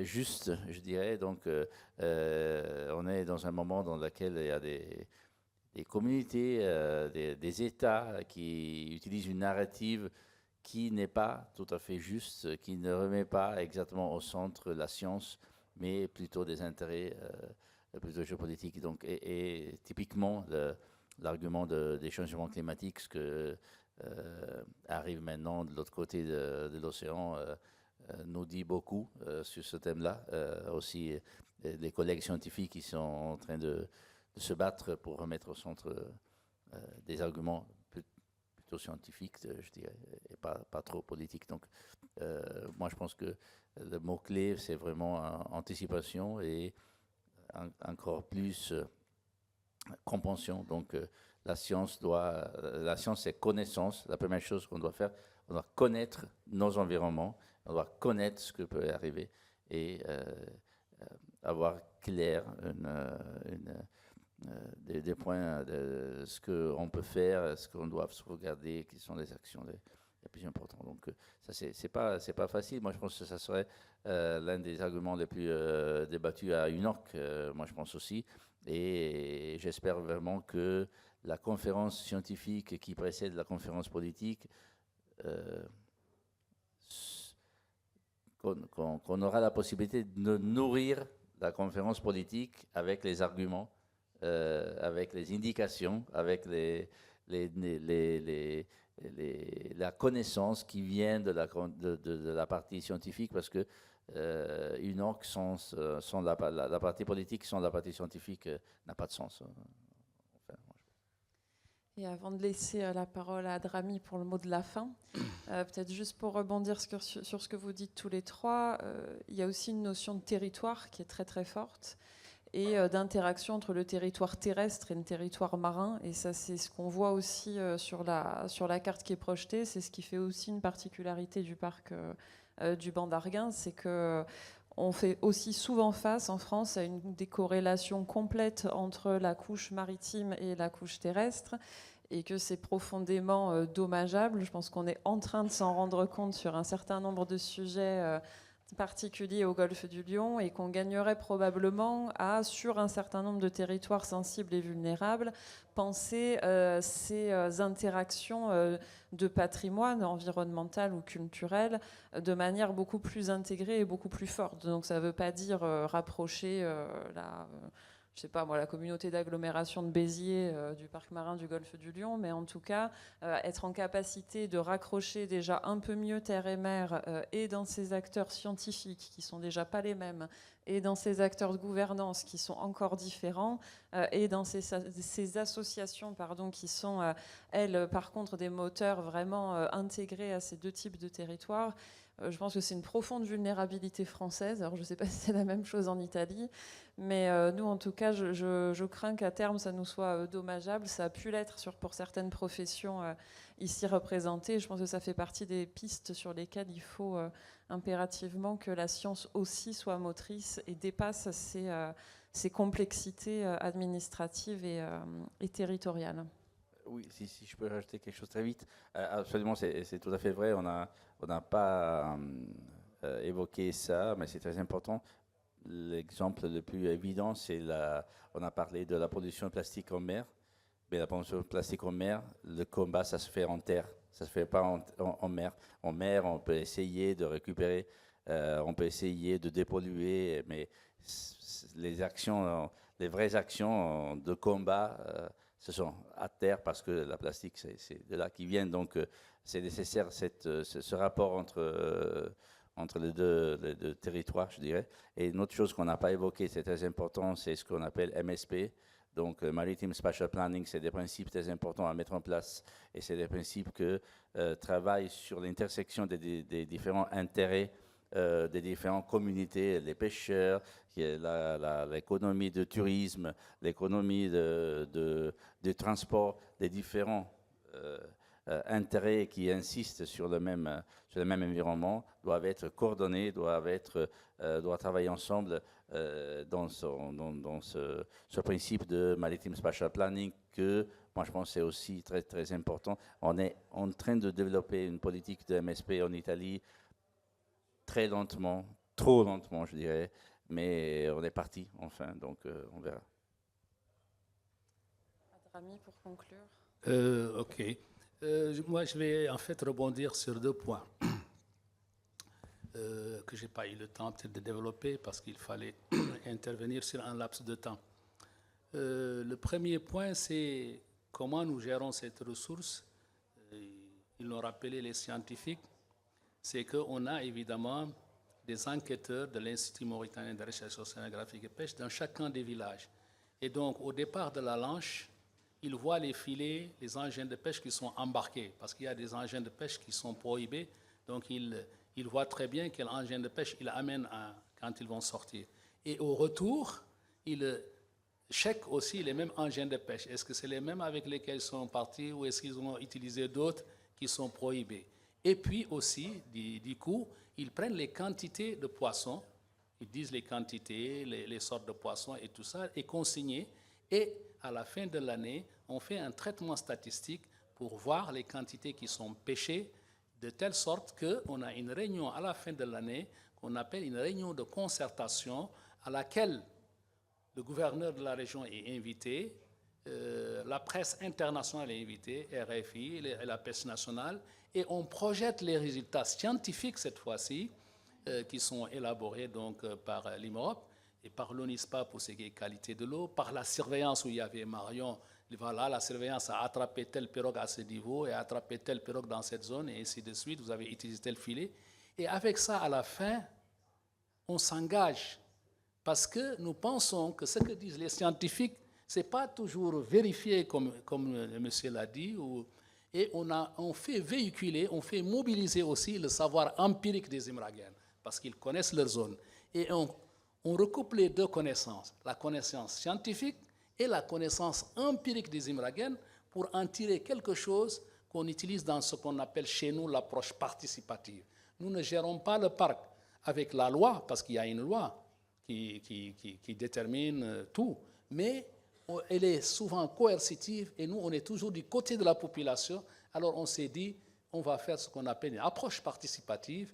On utilisera évidemment les connaissances scientifiques sans lesquelles on ne sait pas tout, mais aussi on va véhiculer, on va mobiliser le savoir empirique des Imraguens qui connaissent aussi leur terrain. Et avec ce mélange, on fait des engagements mutuels du Parc national du Bandagé et de la population pour l'année prochaine, comment ils vont pêcher. Ça, c'est le premier point, donc, en termes de gestion participative. Le deuxième point, c'est les changements climatiques.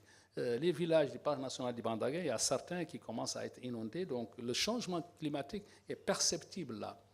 Alors, mais je dois dire que le parc participe vraiment à diminuer le réchauffement climatique dans le monde, à travers ce qu'on appelle les herbiers.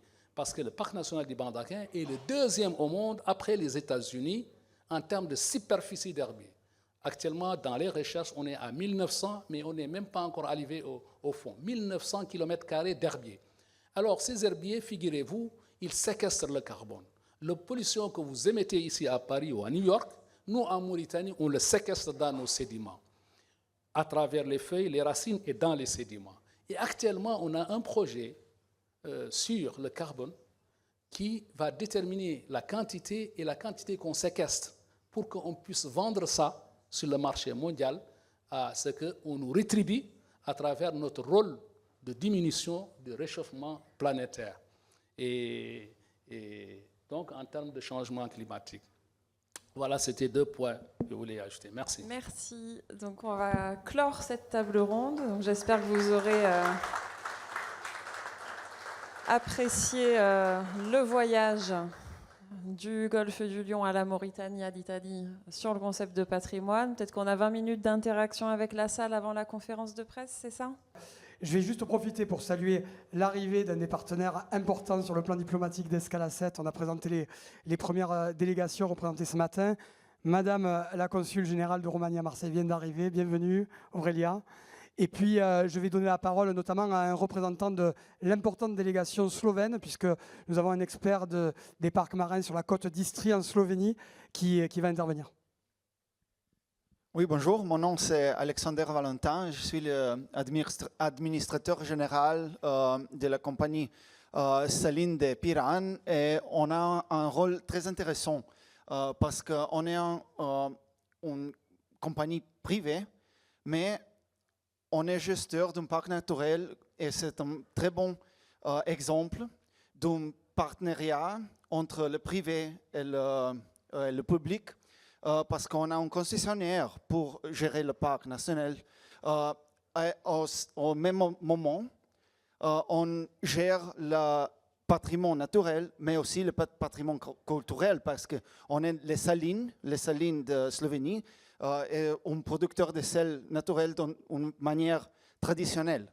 Et c'était très intéressant parce que le ministère de la Nature, il en a donné le concessionnaire pour regarder la nature et préserver la nature d'un parc. C'est assez petit, c'est 700 hectares de parc, c'est petit parc en Slovénie, mais quand même un partenariat très important qui donne un peu la possibilité de gestion des patrimoine naturel aussi avec un partenariat con le privé. Et ça, c'est maintenant 20 ans en Slovénie qui ça fonctionne. Ça fonctionne bien, c'est pas parfait, mais ça fonctionne et on a fait beaucoup de travaux pour protéger les habitats dans la Slovénie. Voilà. C'est ça que je peux dire en français, c'est très difficile pour moi, mais merci.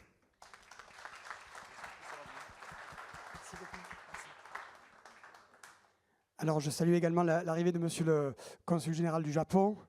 Nous avons également d'autres retours qui peuvent... peut-être Monsieur Fromageau, le délégué au patrimoine de la Commission nationale française de l'UNESCO. Merci beaucoup, Wolfgang. Et puis, je dois dire que j'étais tout à fait passionné par les interventions qui collent parfaitement avec les idéaux qui sont ceux de l'UNESCO, comme vous le savez. Dès sa création, l'UNESCO a comment dirais-je, adopté un certain nombre de principes qui correspondent tout à fait à ce qui a été dit ce matin. Il s'agit toujours, au lendemain de la Seconde Guerre mondiale, et aujourd'hui encore, de mobiliser les connaissances scientifiques, on en a parlé, et les politiques en faveur du développement durable, de relever les nouveaux défis sociaux, éthiques, de favoriser la diversité culturelle, de dialogue interculturel et une culture de la paix. Alors, je retiens, j'y reviendrai tout à l'heure et sans doute demain, mais je retiens deux choses importantes par rapport à ce qui a été dit, sous une forme de synthèse rapide, puisque je ne vais pas prendre la parole tout le temps. Je vais essayer de me censurer. La première, c'est cette idée évidemment fondamentale de lien entre le patrimoine naturel et le patrimoine culturel. Et ça, c'est une idée qui avait déjà été développée lorsqu'on a pensé, en 1968, à mettre en œuvre le futur réseau Man and Biosphere, qui aujourd'hui fédère à travers le monde un très grand nombre d'espaces qui font l'objet de protection, mais protection qui ne signifie pas du tout comment dirais-je, d'imposer des contraintes extrêmement fortes pour figer la nature, pour envisager une protection au sens très strict de la conservation, si vous voulez. Ça, c'est le premier point. Donc, ce lien entre patrimoine naturel et patrimoine culturel, idée qui est reprise ensuite, vous le savez, au titre de la Convention de 1972. Et on voit bien d'ailleurs aujourd'hui la situation dans laquelle on se trouve face aux différents sites qui sont classés soit au titre du patrimoine naturel, soit au titre du patrimoine culturel. On voit bien les difficultés qu'on a à établir une transition très, très stricte, bien sûr, entre ces deux types de patrimoine. Et puis il y a un autre point qui me paraît très important, ça a été relevé évidemment par les intervenants, c'est la question évidemment de la transmission.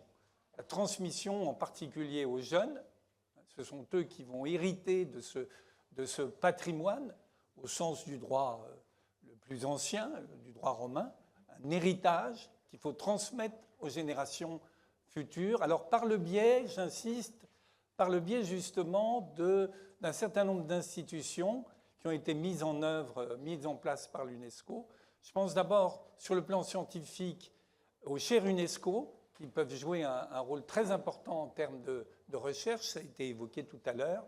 Je pense évidemment aussi aux écoles associées et aux clubs UNESCO qui donc présentent l'intérêt de faire mieux comprendre justement la nécessité de valoriser le patrimoine et de le transmettre dans un esprit de coopération, de lien entre les États membres de l'UNESCO. Alors il y aurait évidemment beaucoup de choses à dire sur ces différents thèmes. J'y reviendrai le cas échéant tout à l'heure, en tout cas demain, je crois, après-midi, à propos notamment du patrimoine immatériel et de la mise en œuvre de la Convention de 2003 sur la sauvegarde du patrimoine culturel immatériel. Merci beaucoup, Monsieur Fromageau. Je sais que Madame la conseillère diplomatique auprès du préfet de région Occitanie souhaitait intervenir. Merci beaucoup, Monsieur le Directeur, et je voudrais remercier les intervenants de cette table ronde pour une passionnante mise en perspective de plusieurs expériences de préservation et de valorisation. Et peut-être partager juste quelques commentaires rapidement que m'inspirent vos présentations et ce débat. Le premier, tout à l'heure, vous évoquiez des mots-clés. Et celui que je retiens, moi, c'est celui de l'appropriation. Et vous l'avez de manière très éloquente illustré. C'est-à-dire que des projets de cette échelle, des projets de préservation et de valorisation des ressources à l'échelle que vous avez présentée, reposent nécessairement sur l'engagement des communautés locales, de celles qui vivent sur le territoire et sur leur capacité à être partie prenante des projets et des actions engagées. Donc rien n'est imposé, mais c'est vraiment, ce sont vraiment des initiatives participatives.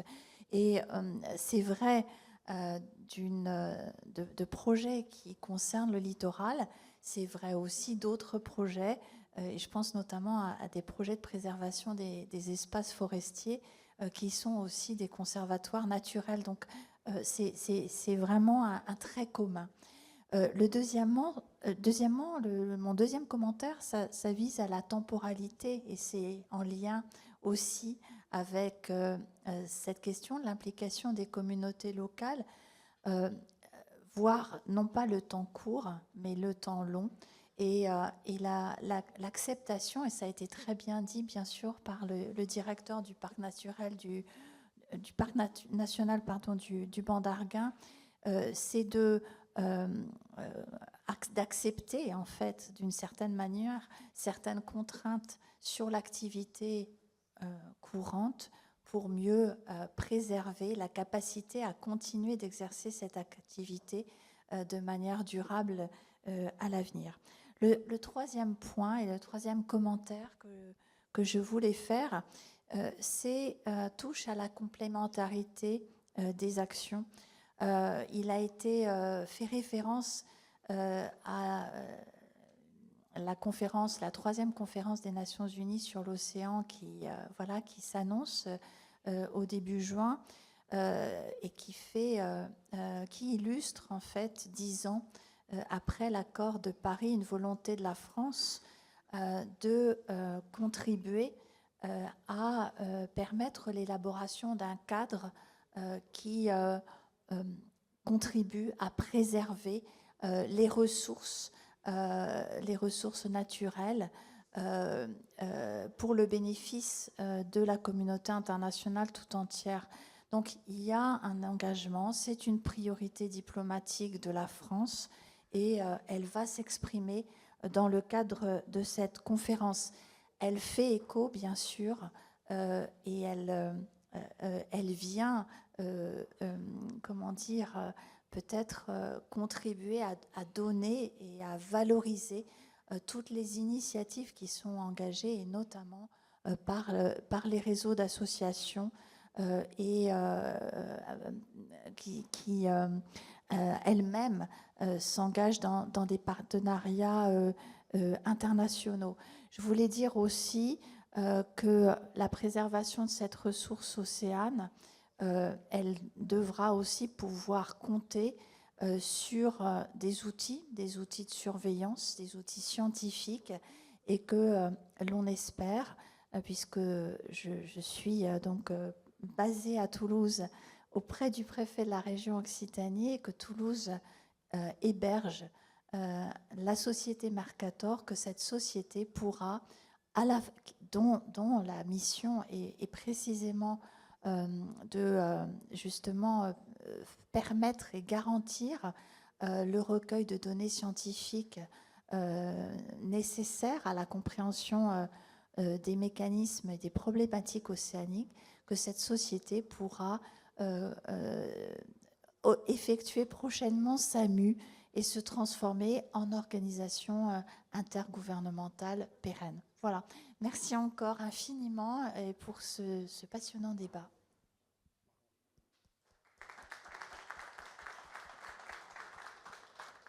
Alors peut-être une petite intervention de Monsieur le directeur du patrimoine pour la collectivité de Corse. Merci. Bonjour à tous. Alors un petit témoignage. D'abord vous remercier tous les intervenants.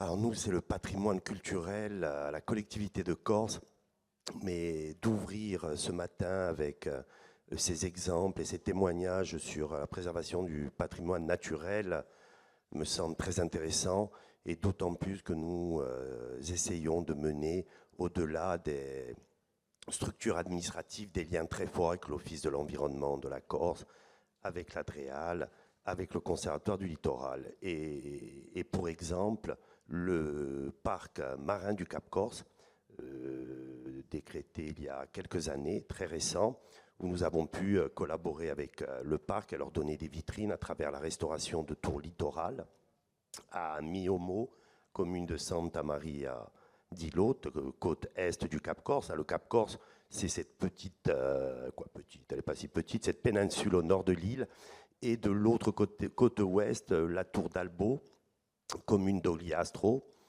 qui a permis, après avoir restauré ces édifices monuments historiques, de présenter des expositions sur la faune et la flore du Cap. Donc on est ravis et on essaye en Corse particulièrement de développer ces opérations. Je me fais un peu l'avocat du diable sur ce parc marin du Cap Corse.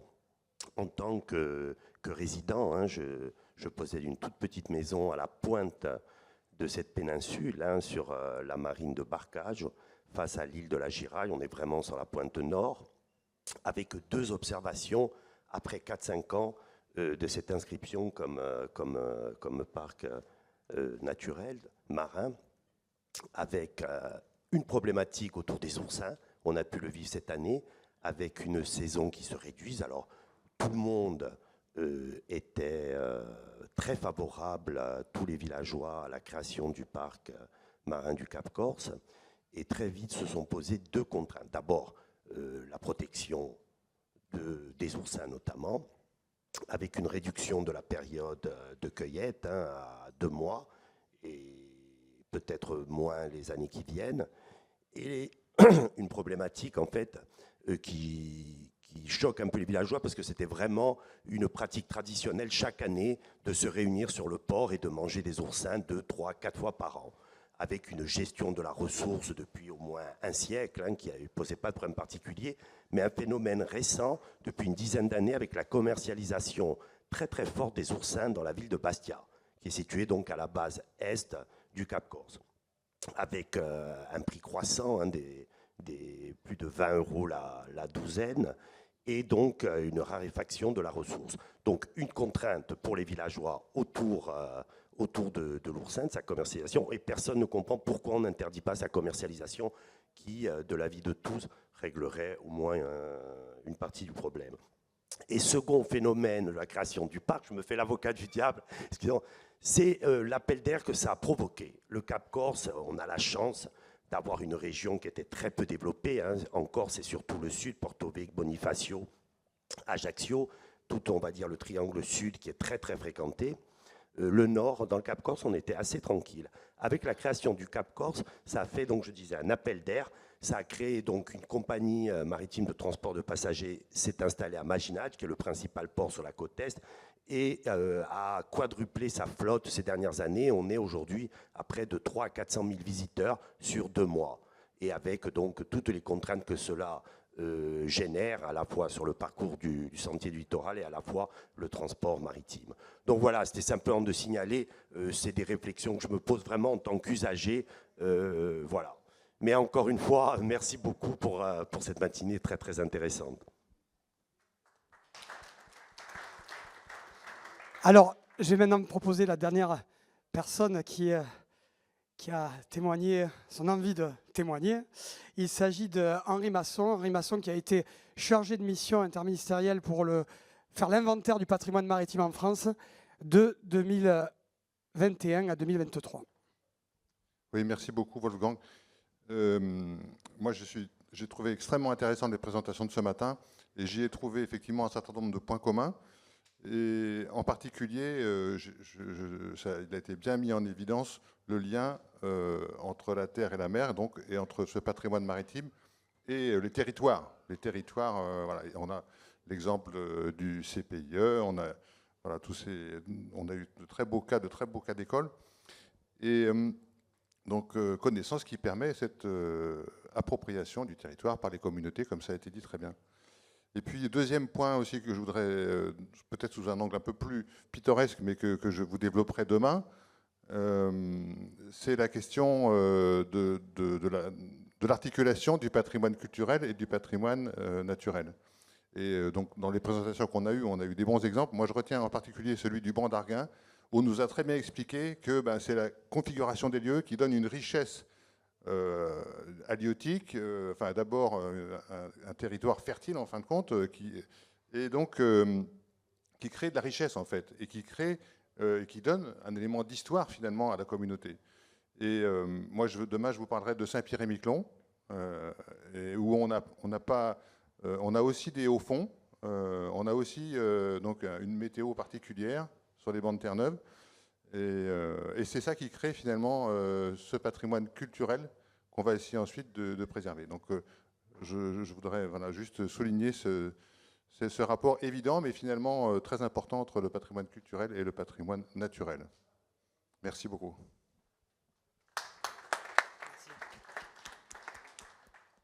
Alors je vais rendre la parole à Maria pour clore la table ronde.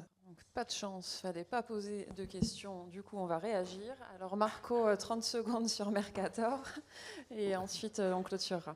Oui, je voudrais réagir sur 2 choses. La première, très très vite, sur l'idée de remettre ensemble le patrimoine naturel et culturel qu'on a été évoqué, ce principe. C'est très important, et moi je pense que quand on a un site comme celui-là de Gaiola, mais on a beaucoup d'autres dans notre géographie, en Italie et en France, c'est aussi une responsabilité de le faire, parce que c'est aussi une responsabilité qui retombe sur la tête qui est en charge de gérer la région, de gérer la ville, de gérer le site, de le remettre en place et de le remettre à disposition de grand public, et donc de travailler ensemble sur les 2 côtés, culturel, archéologique et naturel. L'autre chose sur Mercator, oui, je voulais confirmer, l'Italie a signé l'accord de Brest, ça fait quelques années, c'est l'accord qui a déclenché le processus pour faire cette transition entre projet de recherche et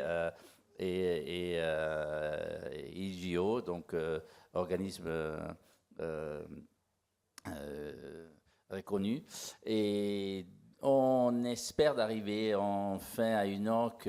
À une OC, il y aura un événement, un side event qui est proposé par la France, qui est aussi co-proposé par l'Italie et d'autres partenaires. Donc, on sera là. L'ambassade d'Italie est bien dans le processus. Moi, je suis l'un des experts nommés par l'Italie dans le groupe de travail pour la signature de l'accord. Donc, on est en train de travailler. Je ne suis pas sûr, je veux dire très franchement, qu'on arrivera à la signature de l'Italie officielle à une OC, parce que pour nous, c'est un accord qui implique pas mal de différents ministères. Donc, c'est un processus interministériel qui prend du temps.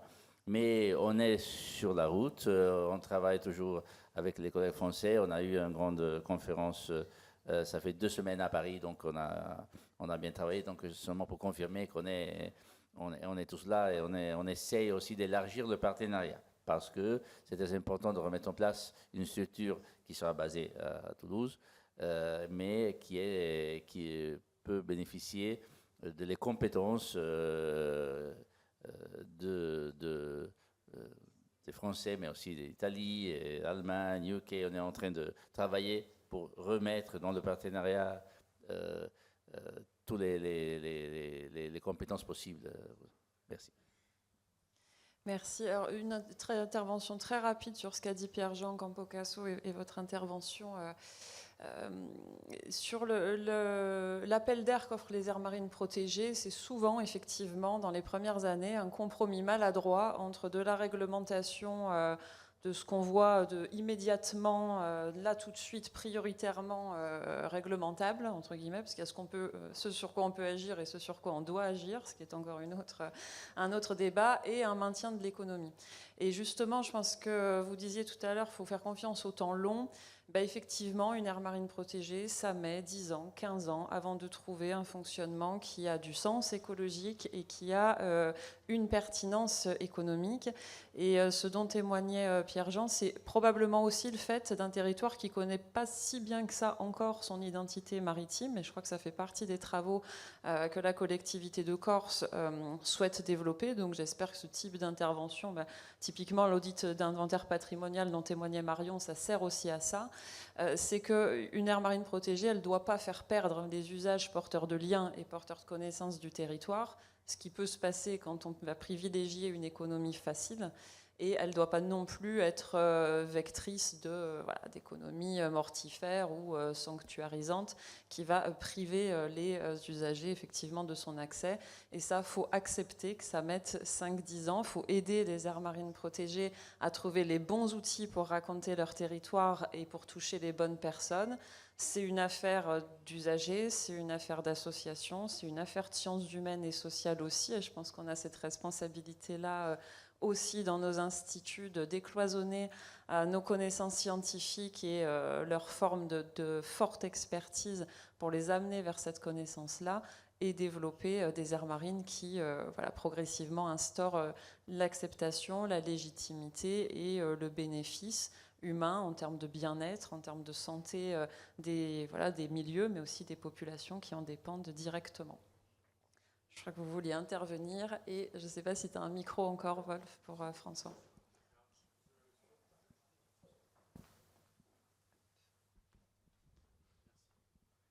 Merci beaucoup. Je sors de ma zone de confort complètement. Je suis le directeur général de l'École nationale supérieure maritime. Je parlerai tout à l'heure de formation. Mais je trouve qu'il y a une analogie qu'on ne fait pas suffisamment entre la question maritime et la ville. En fait, je pense que les aires marines protégées sont un petit peu à la croisée des chemins aujourd'hui, comme on l'a connu dans les années 2000 avec la loi sur les conseils de quartier, où finalement on a mêlé deux choses. On a mêlé la capacité à représenter un territoire avec des acteurs qu'on doit bien désigner, c'est-à-dire on doit bien dire il faut tel nombre de représentants d'associations avec tel type d'acteurs économiques qui vont aller se rencontrer avec des acteurs institutionnels. Et puis, parfois ça marche, parfois ça marche pas. Mais le deuxième phénomène qui est arrivé, c'est aussi celui de l'instantanéité, d'une volonté de voir les choses bouger plus vite.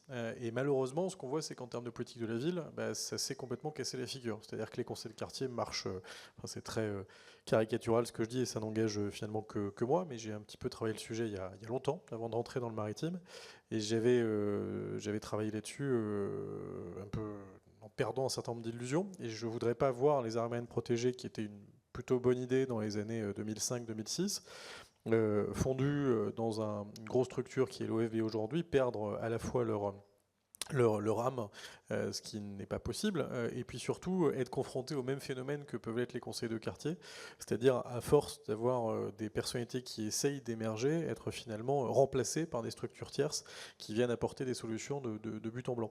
Donc c'est une vérité générale que j'offre là, mais votre conclusion m'amène à penser ça, et bien souvent dans mes fonctions précédentes, j'ai fait le parallèle entre la ville et la mer, qui sont deux politiques de territoire, et qui malheureusement, quand les enjeux ne sont pas considérés pour les usages usages et les usagers, c'est-à-dire à l'échelle du territoire dans son intégrité, se retrouvent marginalisés et avec une vision qui est bien trop obtuse pour aller dans le sens des exemples qui étaient portés et qui étaient assez émouvants.